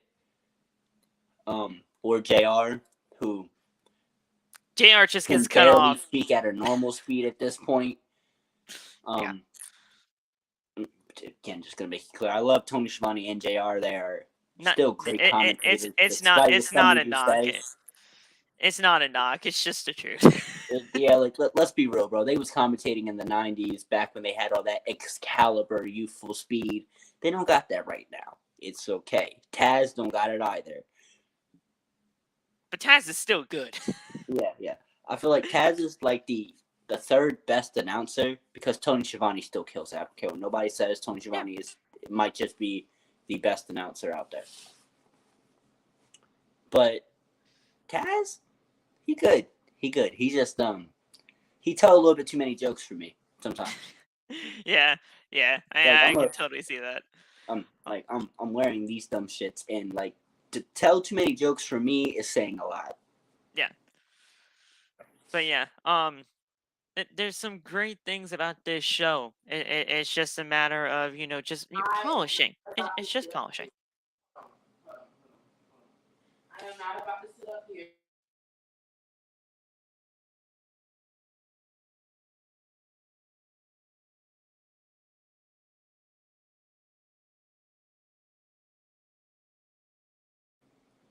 Anyway, you can continue speaking. All right, no problem. They just gotta polish some things a little bit. It's nothing too hard to fix. You just gotta do a little bit of some working. That's all. Yeah, of course. You need to tighten it up. Fix a few areas, shorten some matches, maybe cut a few segments. As much as people may disagree with this, you can put promos on social media and be just fine. You don't need to put every single promo on TV. Yeah. If it's one of those segments where there's just a person talking to the camera about their upcoming match, put that on social media. Video packages about the wrestlers, put those on social media and TV. Give some people the chance to see it twice to really familiarize themselves with people. But certain things I don't even know what the hell they did backstage tonight. The Jade segment, that 100% could have been an Instagram post. Oh yeah. That didn't need to be. That 100% should have been an Instagram post. Now, after the match, Saraya got physical. Kind of. She got, she was moving. Let's say that. She was safely moving in a around physical type of way. In her head. She was showing neck mobility. Okay. In a physical type of way. She hit a super kick. You can Yeah, clearly tell you she know. didn't. She did a hockey fight too. You know. To Rebel, and Rebel's not really that good of a seller either. So Yeah. that's just that. Um, we all know what this is leaning towards, and well, we all know what Tony kind of wants it to lean towards, and that is Saraya being safe enough, or at least okay enough to be in a match with Britt. Do I think that could happen? 100%. But I've do said I this. want?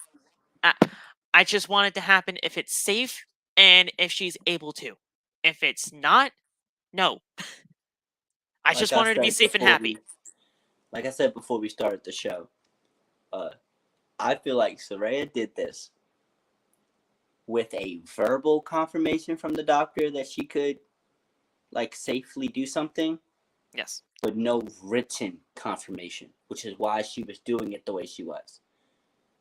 I believe there will be written confirmation coming soon. When that written confirmation comes, I think maybe before a full year, then yeah, you should do some more physical segments building up to Saraya getting more comfortable in the ring and having a good match. Once we She did get not that look comfortable. real A-OK, we'll start seeing some stuff. Right. Like, I don't think she looked comfortable tonight. You could tell it was her first time really getting any form of like physical in a wrestling ring in years. Jitters will get the best of you. Yeah. Just like that She promo. had 'em.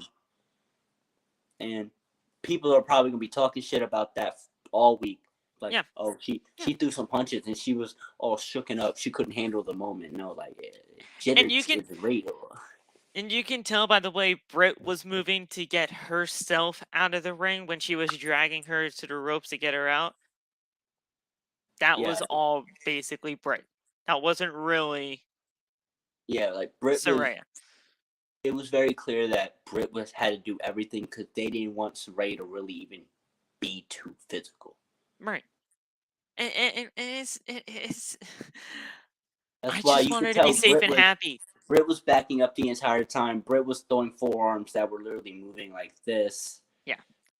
Like, you can tell they were trying to work safe, but listen, I just want her to there be was safe. no physicality in this physicality-based segment. Yeah, I just want safetyness and happiness Absolutely. for Saraya. That's it. And Like I would like to say, I'm making jokes about it, but I'm very happy they did it this way. Yeah. Like, if you're gonna have her, just get a little touchy, do it as safe as you can. It doesn't even need to look amazing. Just ease into it. Yeah, yes. Ease it, exactly. Ease into it. You don't have to, have her do a Spanish fly, like, right off the bat, giving, like, a 50-minute banger. Right, like, you don't need to do what they did with Daniel Bryan when he first got his clearance, and they had him doing drop kicks in the corner that same night. Yeah. That I didn't really have that. I had issues with. And that was before the podcast even. But it was like, because I was caught up in the moment. I was excited. But like, looking back, I was like, did he need to immediately start doing moves where he could potentially fall on his head? I was marking out when all that was happening, like, in the moment. But then after everything kind of cooled down, I went back to watch that part, and I was like, Jesus, they just got him back. like you could have had him throwing some punches, some yes kicks, and then maybe taking a bump, right? They had him running around, taking like 4 bumps, all these drop kicks and shit. And those drop kicks that he does in the corner, he basically lands on his neck half the time after he's landing. So I'm like, I mean, yeah, like, when the ones we were originally used to seeing, yeah, he was pretty much landing on his neck. Now, I really like the way they look. He holds the top rope and he tries to land as much on his feet as possible to get to the other side. Now he's landing it, and he's very much kind of like doing a little side roll off the side. Yes. I like the way they look. They look amazing. Yeah. They look a lot better than they did before when he was just kind of allowing himself to fall. Just allowing himself to fall on his neck. But yeah. Saraya, as long as you're safe, as long as you're happy, we love you, and we want you to be happy here. Yeah, like But we as long as you feel comfortable with what you did and that you're not in no danger, then fine. I'm not and I'm don't, not and the don't type to listen to the believe that haters. doctors know absolutely everything. Yes, you should be listening to your doctors. Let me make that very fucking clear. Everybody should, yes. Right. But, also, you know your body best. If you think you could handle somebody pushing some air into your neck with their forearm, not even touching you, then do it. But do it when you feel safe. And don't listen to the fucking haters that are on social media saying, "Yeah, nah, Right, you're right. just ridiculous." No, Don't be listening to them and feel No. the need to go above and beyond. I don't want to see Saraya take a bump till at least past November. Like, I don't want to see a bump out of Saraya for a while. I think you could have Saraya wrestle without taking a bump, honestly.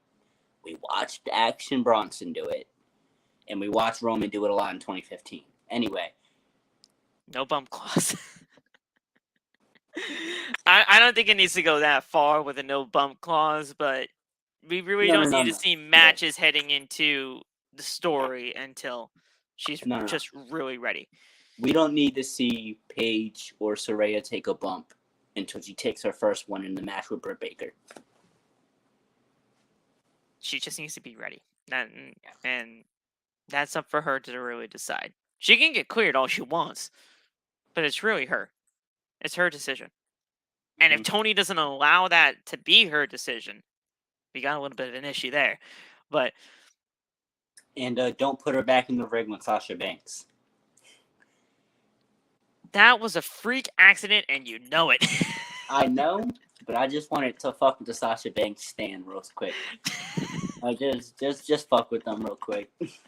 I love Sasha too. That was just a sad day. It was a sad day for all of us. It was a fucked up accident. Shit happens. This ain't ballet, as they say. But I hate that cliche saying. I'm not even a pro wrestler, and I hate that cliche saying. I know. I remember pro I heard that sentence my first day of training. This ain't ballet. And somebody in the class went, "It ain't ballet, but it ain't war either."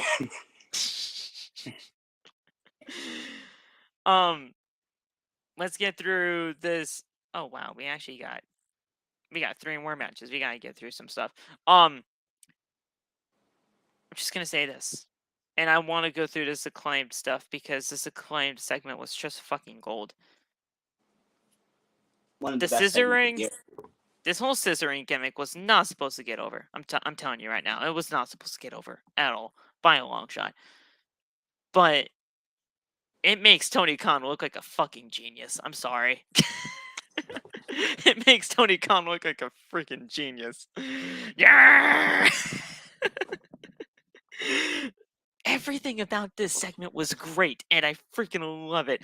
From Anthony Bowens explaining that scissoring is a handshake, an admiration of love. It's a handshake.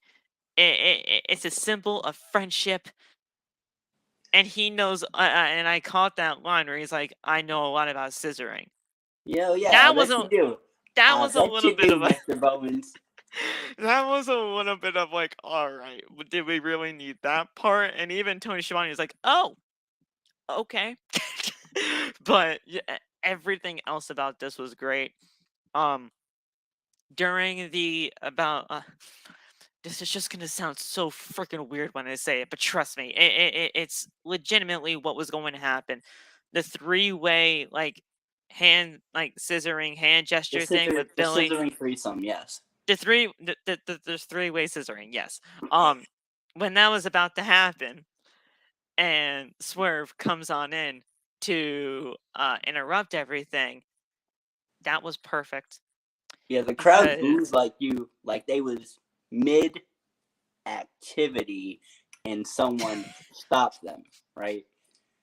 Like that threesome scissoring might have been the highlight of some people's careers because they booed like you stopped their nut from getting off or something, bro. They were hot about that. It's such a crazy thing that got over, but it worked so well. It makes Tony Khan look like a genius. Getting suspended for scissoring now is gonna be crazy. It's just a genius move, and the thing is, like, this was not the original plan of having Billy Gunn with the Acclaimed. It just wasn't. It wasn't. I I highly doubt it was. I don't think they ever planned to separate Billy Gunn from his sons. No. But it just worked out.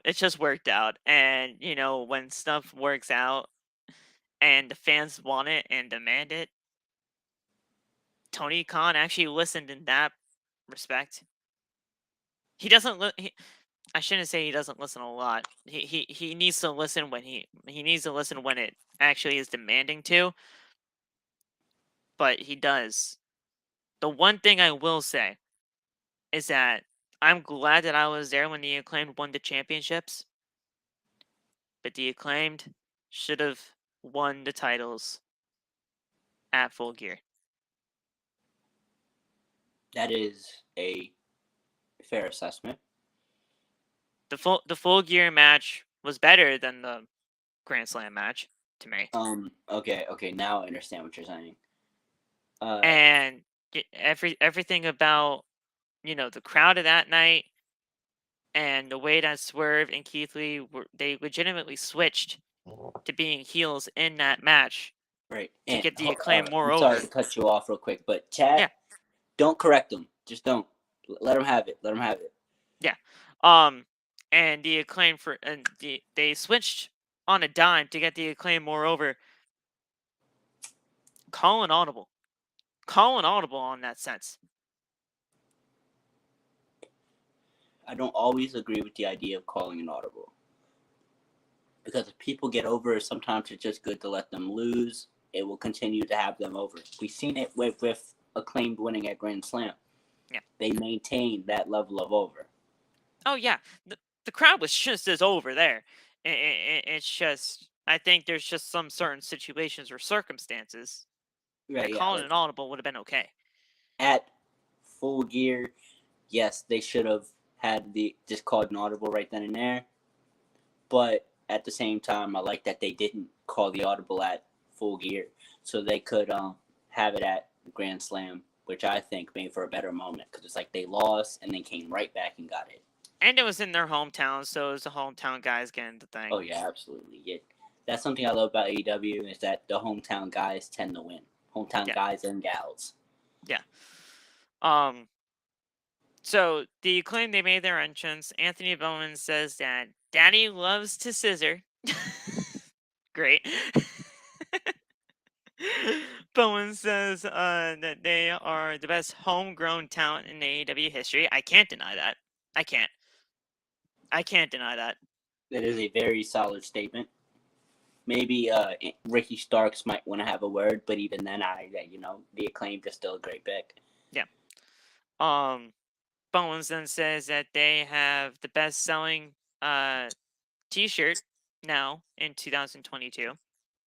With the whole Scissor Me Daddy Ass T-shirt. People wanted it. They got it. And it's number 1. Bowens then says that AEW stands for Acclaimed every Wednesday. Now, the commentary is saying, it's like, oh, well, look at that. They're booking themselves now. I thought that was kind of funny. I laughed at that loudly. Oh, wow, look at that. They're booking themselves now. But, just a little jab right there. Pretty cool.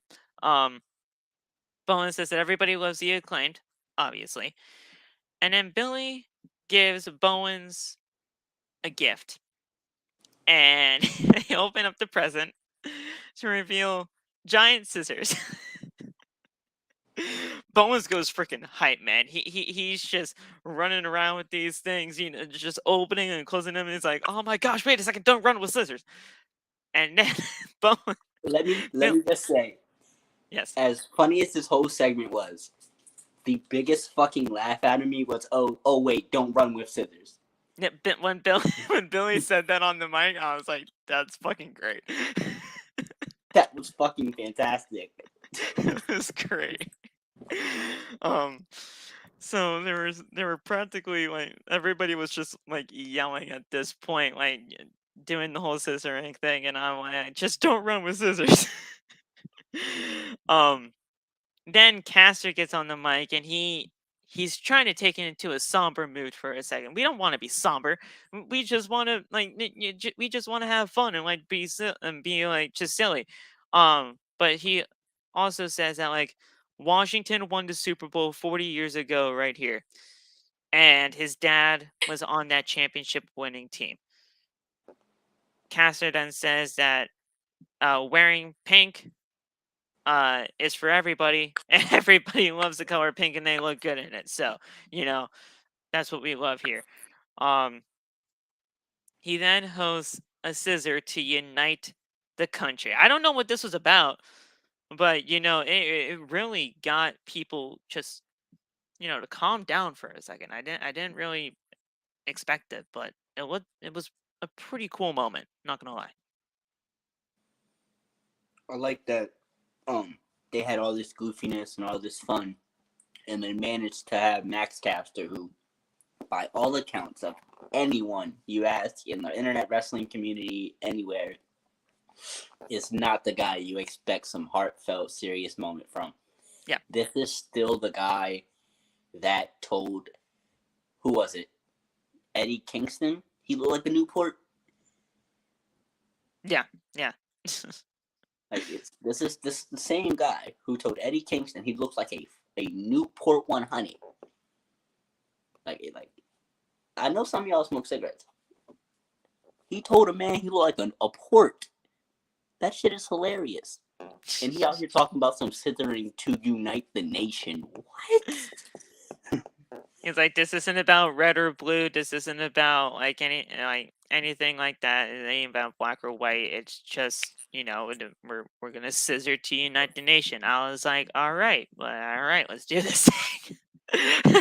That's so And then- crazy line. it's just so crazy, and I'm like, it sounds like like I say this all the time whenever we talk about the Acclaimed on this channel, that like people even. And it hasn't been as active tonight, this chat, but sometimes people are in the comments saying like, Phil, there's no way like this was allowed on TV. Like, there's no way like this was actually said. I'm like, dude. This was said. This was said. It's Like, fucking nuts. They was. this shit was they said. go away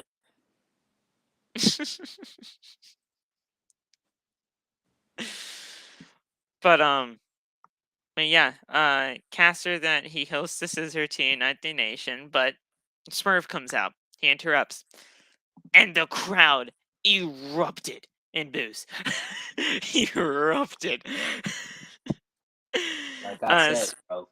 yeah. They booed Swerve like they cock blocked him. Like he cock blocked them. And it's a perfect analogy with everything going on. So he interrupts. Swerve says that these are the kind of champions that your kids want, that your kids are going to be looking up to. He then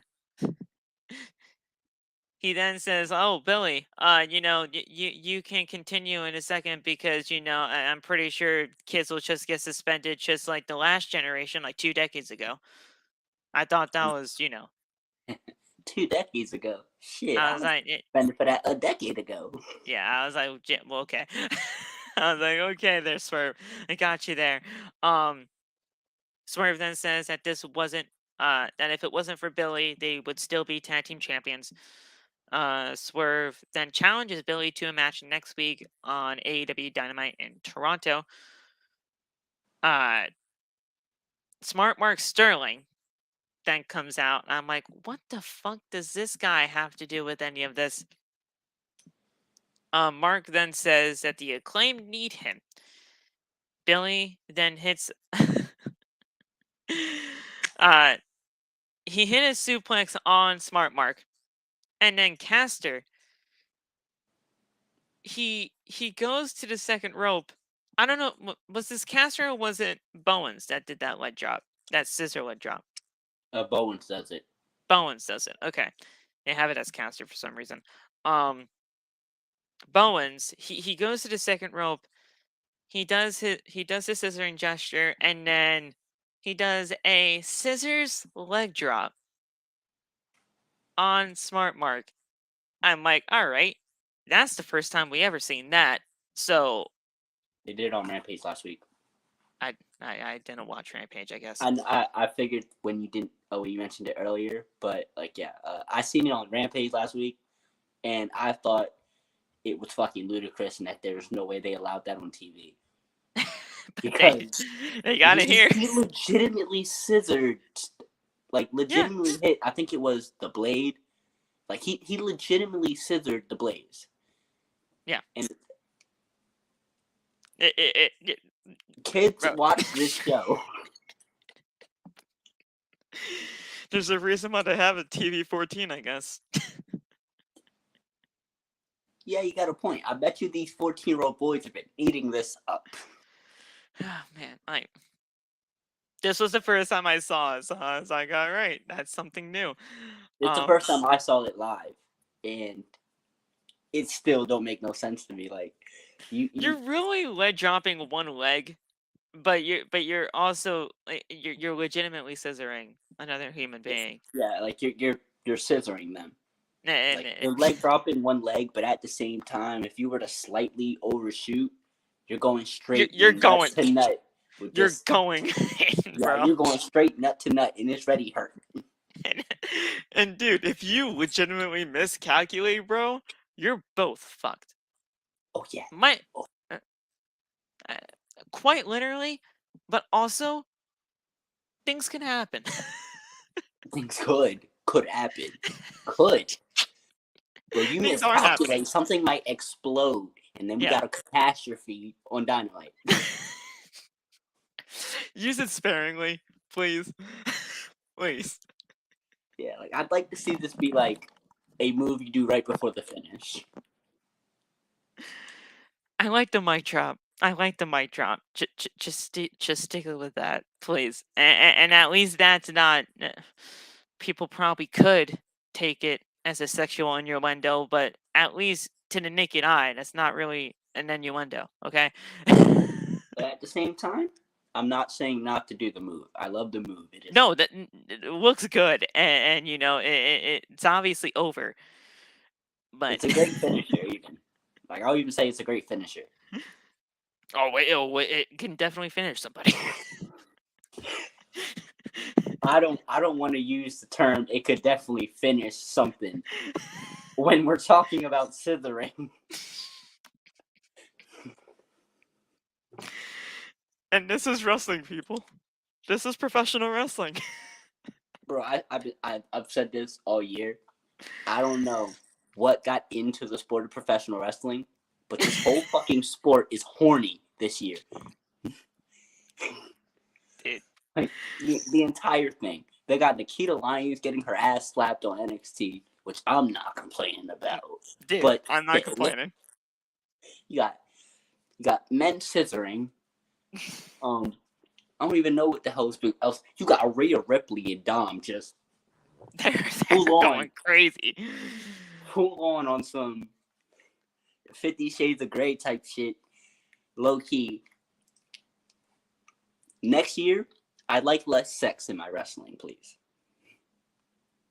I'm not complaining, but for 2023, can I just watch wrestling without getting embarrassed in front of my parents? My family doesn't watch wrestling with me in the slightest, so they don't know anything that's going on. Thank God. But if they did, mine doesn't either. Every once in a while, my nephew will sit next to me and watch something, but he don't know what scissoring is. Well, he don't understand what the innuendo. He's fine. Good. If my sister walked in this room, though, I got problems. If my sister walked in as that scissoring leg drop came in, bro. If my sister walked in the room and a grown man was yelling, "Scissor me, daddy ass," I might just turn wrestling off for the whole week. Yeah. Like, it's time to take a break. It's just crazy. Billy Gunn did accept Swerve's challenge for Toronto next week. We're gonna get Billy Gunn wrestling on AEW television. I really don't care, but I don't care, but just get Swerve this the is win. very clearly because of something happening on Raw. Oh yeah, well yeah. I'm not gonna lie. It's Yeah, very no. obviously. Yeah. But even though, Billy Gunn is still a solid hand. Yeah, he looks fantastic That for man his age. should not be 50-something looking like that. Yeah. We'll see. We'll see what happens. I want Swerve to get the win. It has to happen. I really don't think Billy Gunn doesn't win anything. I really don't think Billy Gunn needs to pin Swerve, but Let's not forget, Rock always beats Scissors. dude, I, you know what? When he pulled out that rock, I was like, oh, okay, all right. And it was just very clever that he had a rock in his pocket. I don't think it was a real rock though. I doubt it was. I thought it was clever that he had a physical rock, and I also think it was clever that's a line he said to Billy Gunn, considering the Rock the reason Billy Gunn's a mid-carder. I did catch that. Yes, that was great. I thought, put those two together, Swerve killed it with that line. That was unnecessarily good. Yeah.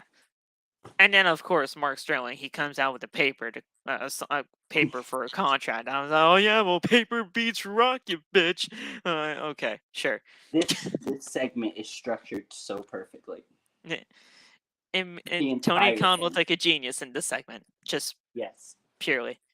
I don't even think he booked this segment. I think he just told them, go have fun for 20 minutes. Just go have fun, do the whole rock, paper, scissors thing. If it can fit in there, just let it fit. But just do something. Just do it. And then, obviously they had to end it on a good note. They had to do the three-way scissor. Otherwise, then what's the point? And they did. So Chekhov's gun. You can't tease a scissoring and not get the scissoring. Right. I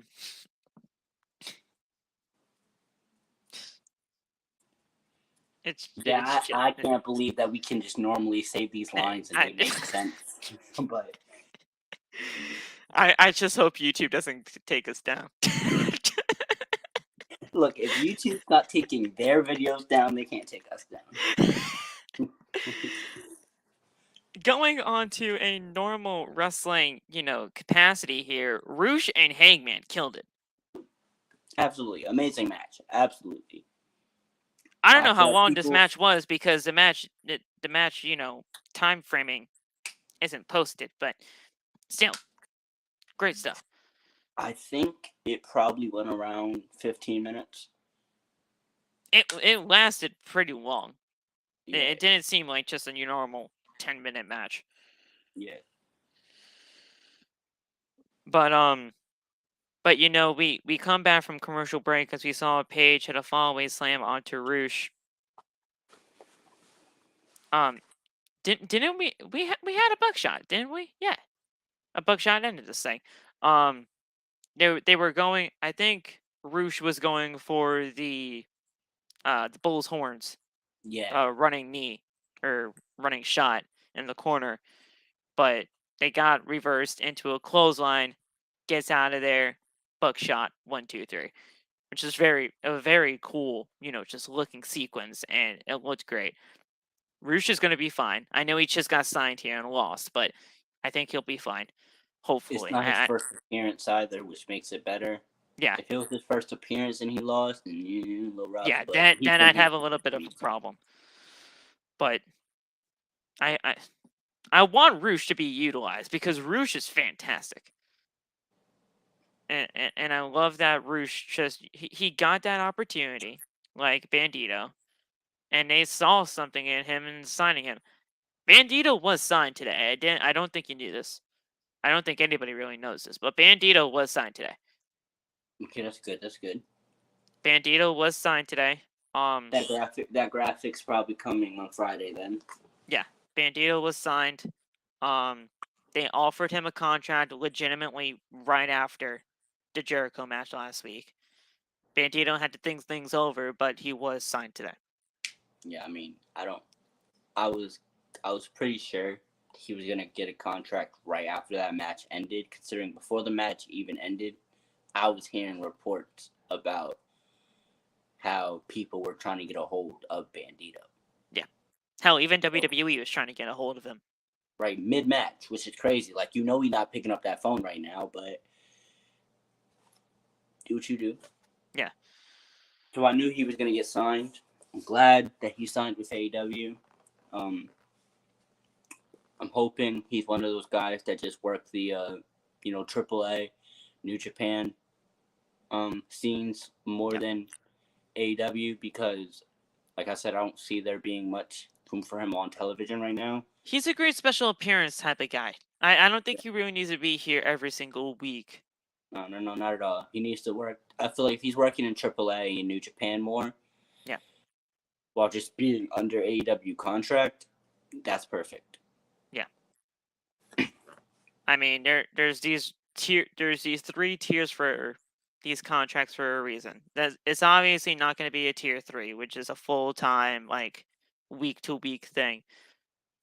I mean, technically, there's 4 tiers. But Logistically, there's 3, but technically nobody there's counts 4. the Jericho tier. Well, yeah. Well, there's that.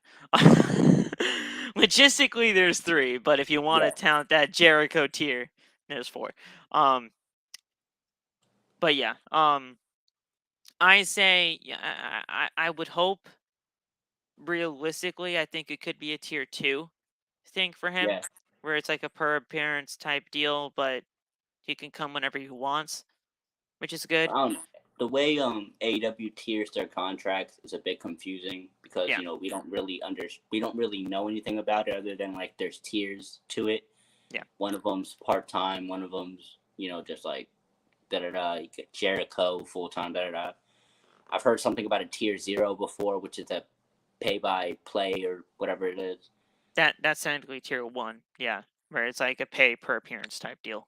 Yeah, but I'm not really concerned on like what tier his contract's on. I'm just happy he's here.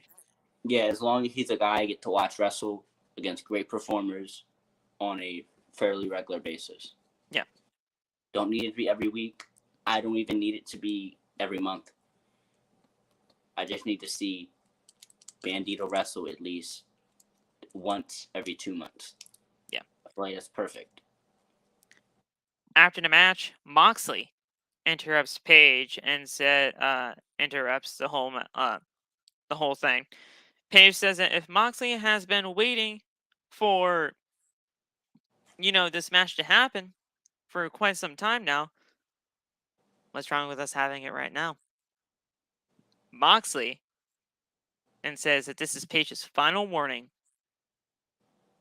and in 13 days he has this match. So watch your mouth. I don't know if that was a shoot or not. It sounded like a freaking shoot.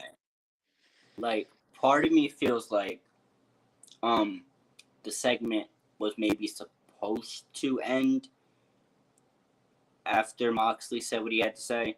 Yeah. But they didn't play Moxley's music either. No. So that tells me Hangman was supposed to get some words in. Do I think Moxley told him to genuinely watch his mouth? Absolutely. Do I also think that John and Hangman are currently just playing with what they know fans know? Yeah. That could be a thing too. Yeah. Yeah. Because it didn't look like it was something Hangman seen and was like, oh yeah, he's doing this, he's doing that. What the fuck? 1 second. What the fuck? Move, give me this shit.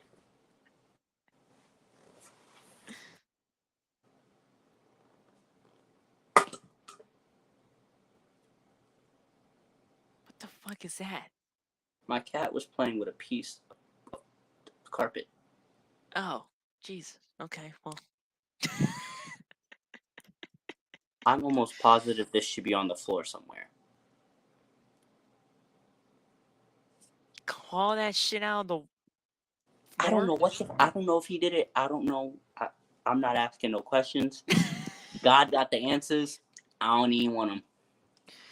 This is definitely a crazy episode tonight.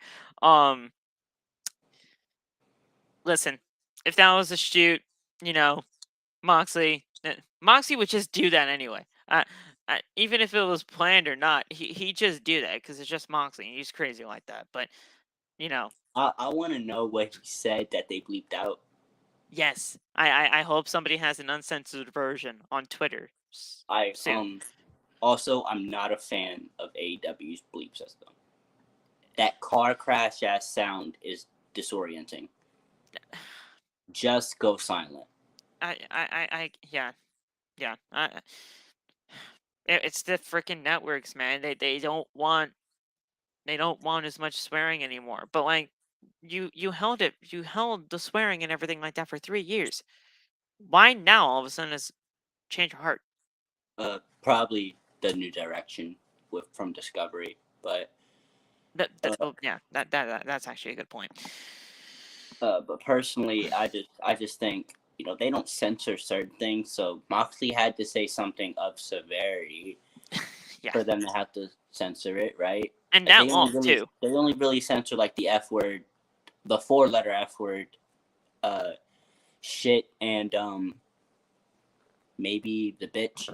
But even then, I feel like Britt Baker gets a bitch pass every week. So Saraya did get her Britt and shit comparison bleeped out last week. It's a bit. I don't know what cuss words are banned, or like is there like a limit to them? Because like I know with most television shows, there's a limit to what you could say. Like you can only say fuck one time in a PG-13 movie. But what is and isn't allowed here? WWE says bitch almost every single week now. So like, yeah, and that's TV PG. They just had Angelo Dawkins say I'm gonna put a foot in your ass, like. And this is TV PG. So yeah, like this is PG.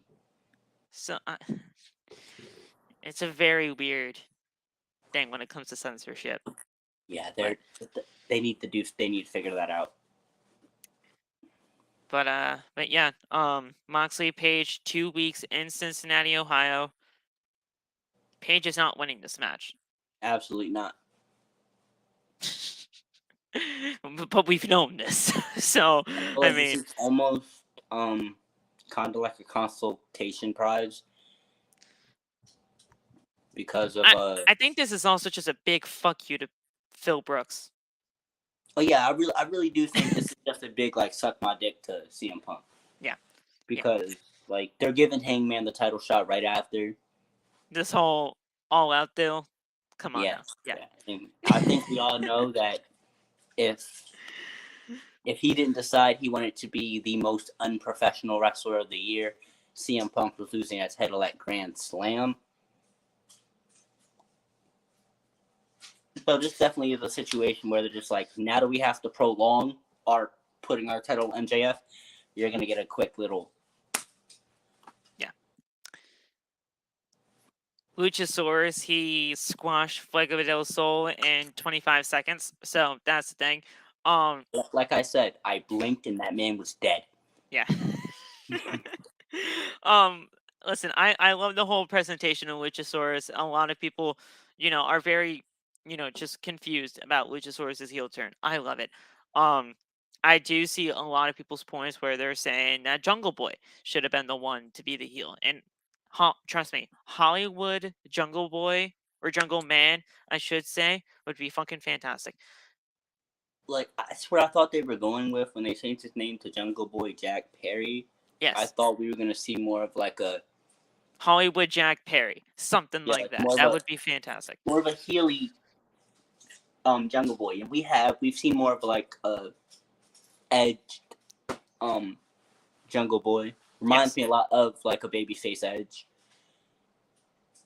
That might be a crazy take to some people, but that's me. He does remind me of a babyface Edge. It can work.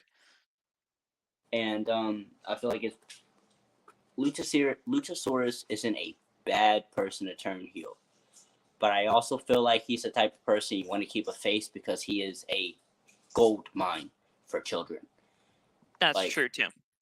The first time I ever got my nephew to sit down and watch wrestling was Luchasaurus versus Brandon Cutler because it was a dinosaur versus a dragon.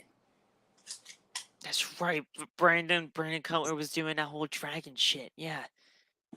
Yeah. Like I got him to sit down and watch that whole match in pure silence for that reason alone. And I was honest, back in the day when Brandon Cutler was doing that, that wasn't even all that bad. That was probably a pretty dang good match. It was good gear, like the entrance attire with the dragon mask and everything, and then his gear wasn't like crazy dragon inspired, but it still looked dragon-y. Yeah. Yeah, it was good. I just like the presentation of the way of Luchasaurus just being out there. The black mask and just him being in full black, it just looks great. We do need a monster. We do need more monsters on the roster too. And that's kind of what I appointed, this heel turn to be. We need a little bit. We need a lot more big men, monster type guys here, and Luchasaurus fits that bill perfectly. A lot of people are drawing the whole comparison when it comes to the presentation to Kane, and I see that 100%. Honestly, I honestly, the first time I even really saw it, I kind of just drew the comparison to that. Could it get there? For sure, if they book it right. But now, next week in Toronto, we have Jungle Boy and Luchasaurus going at it. And that is going to be a very sketchy situation. Because you can't have Jungle Boy lose, but you can't have Luchasaurus lose either. I think you can have Luchasaurus lose. Luchasaurus lose? Yeah, I think you can. Because yeah, he's been like a monster, but he's been built up as this like monster even when he was a good guy. He was like a very intimidating good guy. I believe with someone like Jungle Boy Jack Perry, who is the babyface of all babyfaces in the male roster, you can have him do the classic David and Goliath story and beat his old best friend. It would work, and I don't think it harms either party. I feel like it adds more mystique to Luchasaurus because, like, yeah, he got beat, but it was by someone who understands him so well. They were literally a tag team. And if you have Luchasaurus dominate and then just get bested, you can't have him look bad. The only way this goes bad is if you have Luchasaurus go out there and get squashed. Well, there's no way that could happen. Absolutely not, which is why I don't think there's a possibility that this match ends with a bad result for either party. If Luchasaurus wins, you do see this heading towards Jungle Boy and Christian at some point, right? That has to absolutely. Be. That has to be. That has to be the end goal. An actual match. That has to be the end goal here. It's just the fact that obviously Christian's injured right now. Yeah. I feel like eventually Christian and Jungle Boy need to have an actual match. Because the last time they did, it was like, what, 20 seconds? Yeah, it was pretty much It was an angle. Luchasaurus turned on him, and he got hit with a kill switch. 1, 2, 3. Yeah. That was just this past Full Gear. God damn it, Phil. What's up? It's All Out. Not All Out. What the hell? You've been saying Full Gear the entire show. What am I talking? What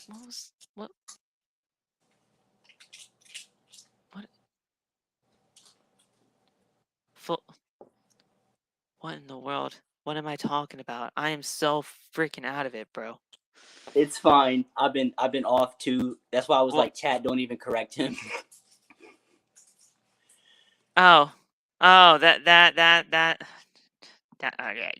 Yeah. Nah, we gotta get out of here. Listen, it was Jesus Christ. It's gonna be a great thing, and we'll definitely see where it goes. The main event, great match. Absolutely phenomenal. Bryan Danielson, Daniel Garcia, they killed it. Sammy Guevara, Chris Jericho. You may not like Chris Jericho. I don't mind Chris Jericho. I think he needs to, slow the fuck down. But I think Jericho needs to slow down too, but I still enjoy watching Jericho wrestle. yeah. I Like mean, if his wrestling isn't being harmed, hey, don't slow down. But he still slow looks down. pretty okay. Yeah. It's just some of the moves he can't do. I don't want him to do that goddamn lion salt anymore. He can't land that for shit. But hell, He's like 75-25 on that line salt. about a 14-minute match, to end the show, which is good. They had the 15-minute overlay, so that was good. Because this match was about to start like 5 minutes before the top of the hour, and I was like, yeah, nah, this can't happen. But then commentaries say we're going over, and I'm like, oh, nice, good. Good.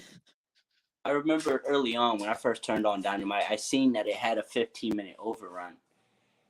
And I just figured, oh, that's probably like what they used to do with Raw. Like I was saying, just, a little bit of extra time and they need to play with it. I didn't think they were going to have the entire main event in this overrun. Like, they literally structured a 2 hour and 15-minute show. I don't want this to be, a constant. I don't need this to turn into a 3-hour show. But no, not at all. But like I said, keep the overrun there in case you needed to play with. I wouldn't mind having a few. I wouldn't mind if every week the show ends at like 10:01, 10:03, 10:07. Like, just have the show end at different times within those 15 minutes. Right. But don't make it a 2 hour and 15-minute show entirely. That sounds dumb. Yeah. It's just a weird time framing too, like 2 hours. Yeah, we're just gonna watch wrestling for 2 hours and 15 minutes. What? Yeah, crazy. It's so fucking weird. Yeah. But we came back from commercial break as we see Bryan hit a double underhook suplex onto Guevara. Guevara then hits a Spanish fly onto Bryan. What's great.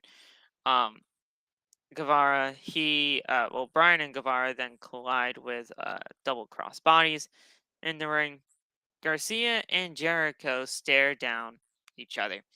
Both men are exchanging a series of punches. Garcia then lands a series of kicks to the stomach of Jericho. Garcia then locks Jericho in a sharpshooter. And they called it. Did they call it a sharpshooter? Or did they call it a scorpion deathlock? Because I feel like they call it different things every single week. I don't even remember, honestly. They call it a different thing every single week. They might have fucked around and called it a fucking Texas cloverleaf this week. Who knows? I'm just gonna say a sharpshooter. Guevara then hits a super kick on Garcia to break it up. Bryan and Garcia then land a series of, hammer and anvil elbows to both Jericho and Garcia and Guevara. Pretty cool thing there. You see a little bit of a, camaraderie with the whole Blackpool Combat Club, possibly with Garcia. Yeah. But pretty cool. So after all of that, Garcia hit a goddamn fucking pile driver on Guevara. I was like, all right, we're pulling out the big boy moves now. Great stuff. Jericho then sends Bryan through the timekeeper's table. It didn't work first. It didn't work at first. They were doing a back suplex, but it only broke part of the table, and he technically landed on the title. Yeah, that shit looked like it hurt Yeah, bad. yeah. On top of that, it looked like he landed on the title and then the edge of the table at the same time. Yeah, the edge of And then one before it part of got the edge of the break, table broke off. I was like, yeah, it ow. was fucked. That shit looked like it hurt. And then when he suplexed him through the table, and the table actually broke this time, you can see Jericho move his head towards Bryan's ear to check if he was okay. So I'm glad they were at least, talking to each other throughout that spot. I'm Right. fine with that. Because that safety is key, and sometimes those AEW tables, they just don't fucking break. They don't. AEW, New Japan, bro, like whoever the table guy for WWE is, that's who they need to be all over all wrestling Yes. tables, bro. Yes. I Just ain't seen a WWE table not break in years. yeah. I mean, we really don't get them often, but when we do get tables, they at least break. Yeah. The last time I seen a table not break in WWE was that bullshit ass Natalia storyline with Lake Cool. Oh my god, yes. Oh my god, yeah. Bro, the way that table absolutely would not break for shit was crazy. I mean, not to mention, those girls didn't weigh much either. Yeah, they were dainty. So I mean, they could have at least rigged some part of the table to break a lot easier, but it no, they spray painted a dead ass table and that bitch just went. That bitch said, yeah. Nope. eh.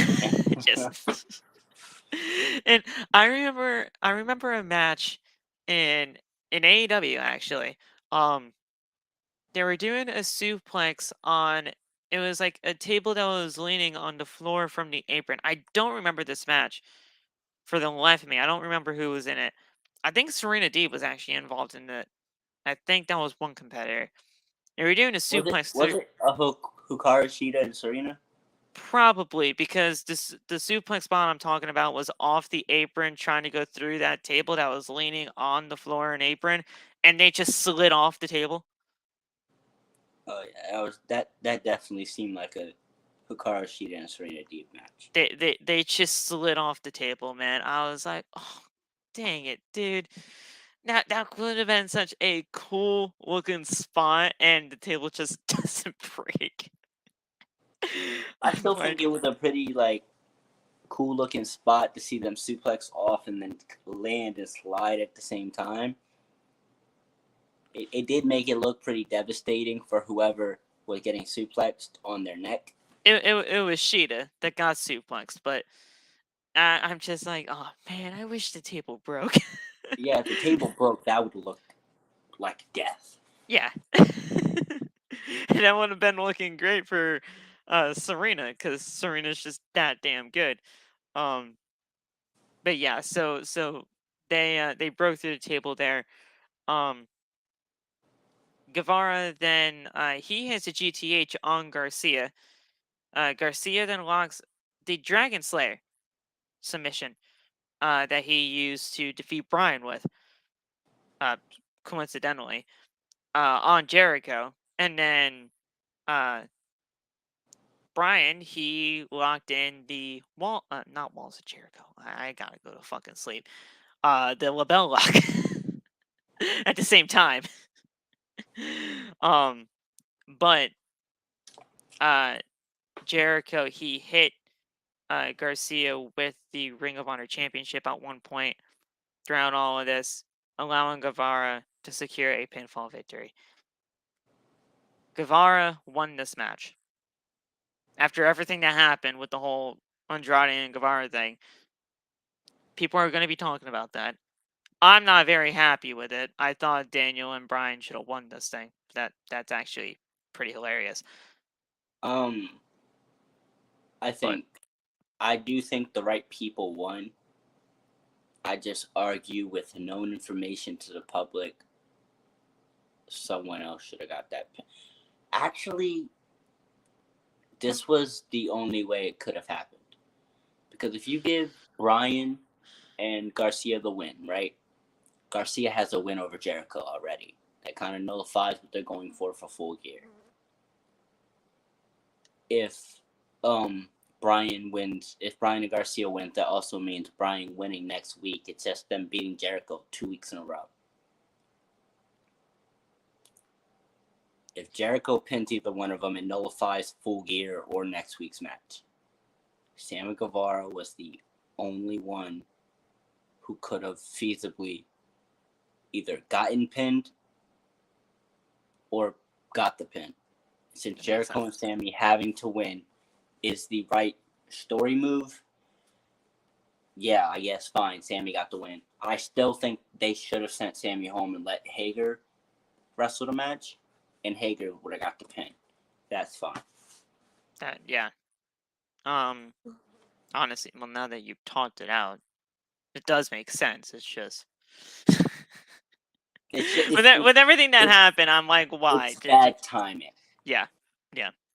It was a very poor decision for that to be the time you give Sammy Guevara a main event pinfall win. No. But I do see it as the only way you could have done it. Right. Again, I don't know why he wasn't sent home. Yeah. Like, that is the main thing I can think about when it comes to this. Why wasn't he sent home? So, yeah. But that was your Dynamite, guys. Pretty dang good show. 3rd year anniversary show. All things considered. We Pretty talked solid. about this show longer than the actual show. Yeah. 2.5 hours. Ramble on. It happens. Listen, not your fault, not my fault. Just happens. Guys, this was fantastic though. A great conversation as always. I feel like when it comes to AEW, I'm gonna be completely honest. I don't usually get this much conversation when it comes to an AEW show because let's be real, not AEW is not everyone's cup of tea, right? Yeah. I've definitely noticed it's completely not laughs, like, at all. Yeah. And with certain, I don't want to say Saul and Nate don't have as much knowledge because, like, they probably do, but it's very clear they aren't as privy to everything as you would be normally on the show.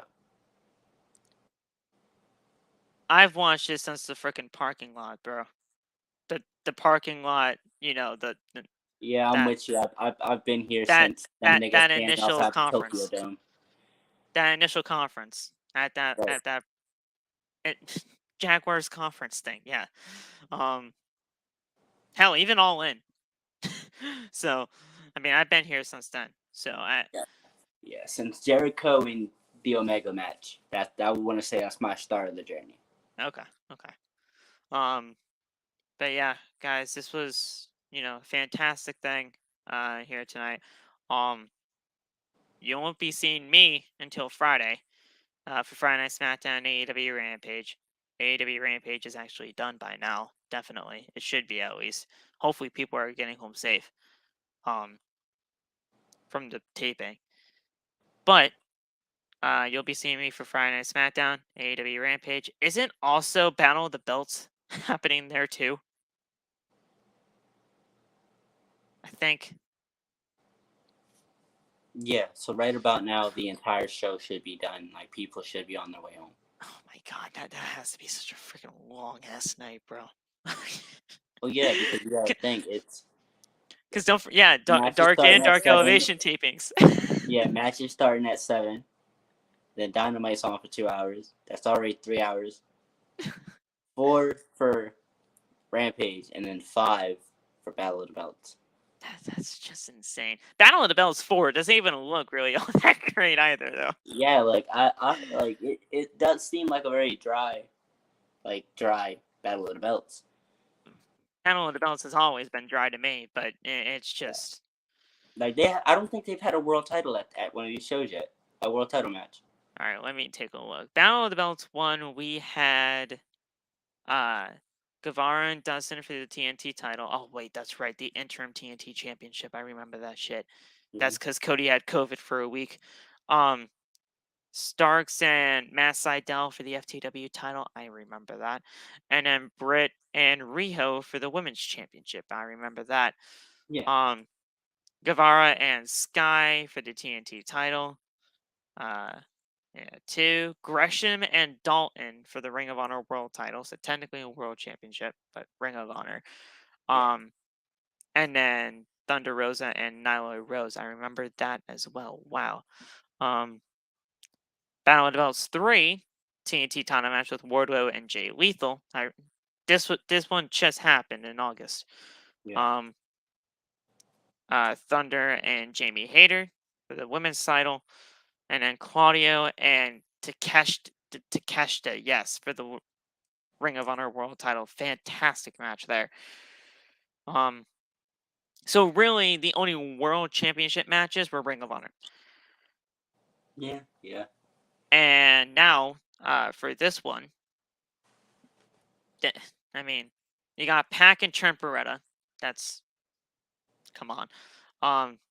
Jade Cargill. You say that like either one of those are terrible wrestlers. That's gonna be a pretty damn good match. It's gonna be a great match, but come on. Yeah, it Trent is. Beretta's not winning. It is Trent Beretta. Like, let's be real. It's Trent Beretta's not winning. Trent Beretta. Okay. Trent Beretta's not winning. Like, they put on these matches that you just know it's not going to be working well. Willow Nightingale and Jade Cargill, that's a close one, though. Because, like you said, if Willow Nightingale somehow comes out on top of that, that could be something. Yeah. She needs to win. I'm sick of Jade. I think it's going to be Jade. I think all these championships are going to be retained, but it's not. Yeah, it's not likely, but a man can hope. And then the FTR and the Gates of Agony, that should be great. Oh yeah, that's a Dynamite match. Yeah, that should. Why be is that on Battle of the Belts? That's a Dynamite match right there. Yeah, that should be Dynamite, but so we got the All Atlantic title. Rampage, bro. Like yeah. If they're gonna do anything, just like switch one of those Rampage matches onto the Battle of the Belts. Yeah. And put that on Rampage because that's a Rampage match or Dynamite. I don't fuck, bro. All Atlantic, TBS, and the Ring of Honor tag titles for Battle of the Belts 4. Man, Toni is fucking up FTR right now, bro. He fucking up. All of the Battle of the Belts shows happen in 2022. January, April, August, and now October. Yeah. I think they're trying to do it at the end of each quarter. But if that's the case, I don't know why they didn't do this last one in December. Oh no, or like November. That would have made, January, April. Yeah, 2 months apart in each. And then on that third month they would have it. Yeah. I don't know. I'm not here to I don't know what this AEW Battle of the Belts thing, like when I heard like the first initial thought of Battle of the Belts, I'm not gonna lie. And I know people are probably going to be like, oh, well, that's just taking something from WWE. I don't care. I thought it was going to be something like their Night of Champions. Where every single thing. That's what I thought it was. I thought Battle of the Belts was going to be like, okay, we're going to put all our titles on the line. Yeah, for that one night. Yeah. But, nope. No, it's more or less just like... It's just a Rampage. Yeah, like, here's our mid-card. It's just a Rampage of title matches that are going to be retained. So, have fun. Hell, even Rampage will just have title matches on it. The first ever Rampage. They made a whole show just to be like, here's our mid-card. Enjoy title matches. But the first ever Rampage did see a new Impact World Champion in Christian, which is fantastic, actually. But then the second Rampage... Phil Brooks came in. Yeah. Even, like, I'm not going to sit here and act like CM Punk joining the company is a huge negative. Because it's not in certain aspects. He's had great matches. It brought good for the time being, and then it turned toxic. Yeah. he should have been a part-time signing. Yeah. Like, and he should have never touched the world title. I was saying that before. Hangman deserved to have a longer run. Yeah, Hangman got screwed over. Yeah, Hangman was the type of person I didn't want to see lose that title until All Out. Yeah. But yeah, guys, that's gonna be it. We're both going to bed. I definitely feel like that. It's 1:15. Oh yeah. I'm a be on Twitch streaming some Injustice because I'm trying to win an online challenge, and that's about it. There you go. That's good. But yeah, I'm going to head to bed, guys. Have a good rest of the night, guys. Stay safe. God bless. Hit the like, hit that subscribe button, turn on the bell. Go get the merch, bonfire.com. All the links are down in the description. And we'll talk to you guys soon. Have a good rest of the night. Stay safe. God bless, and peace.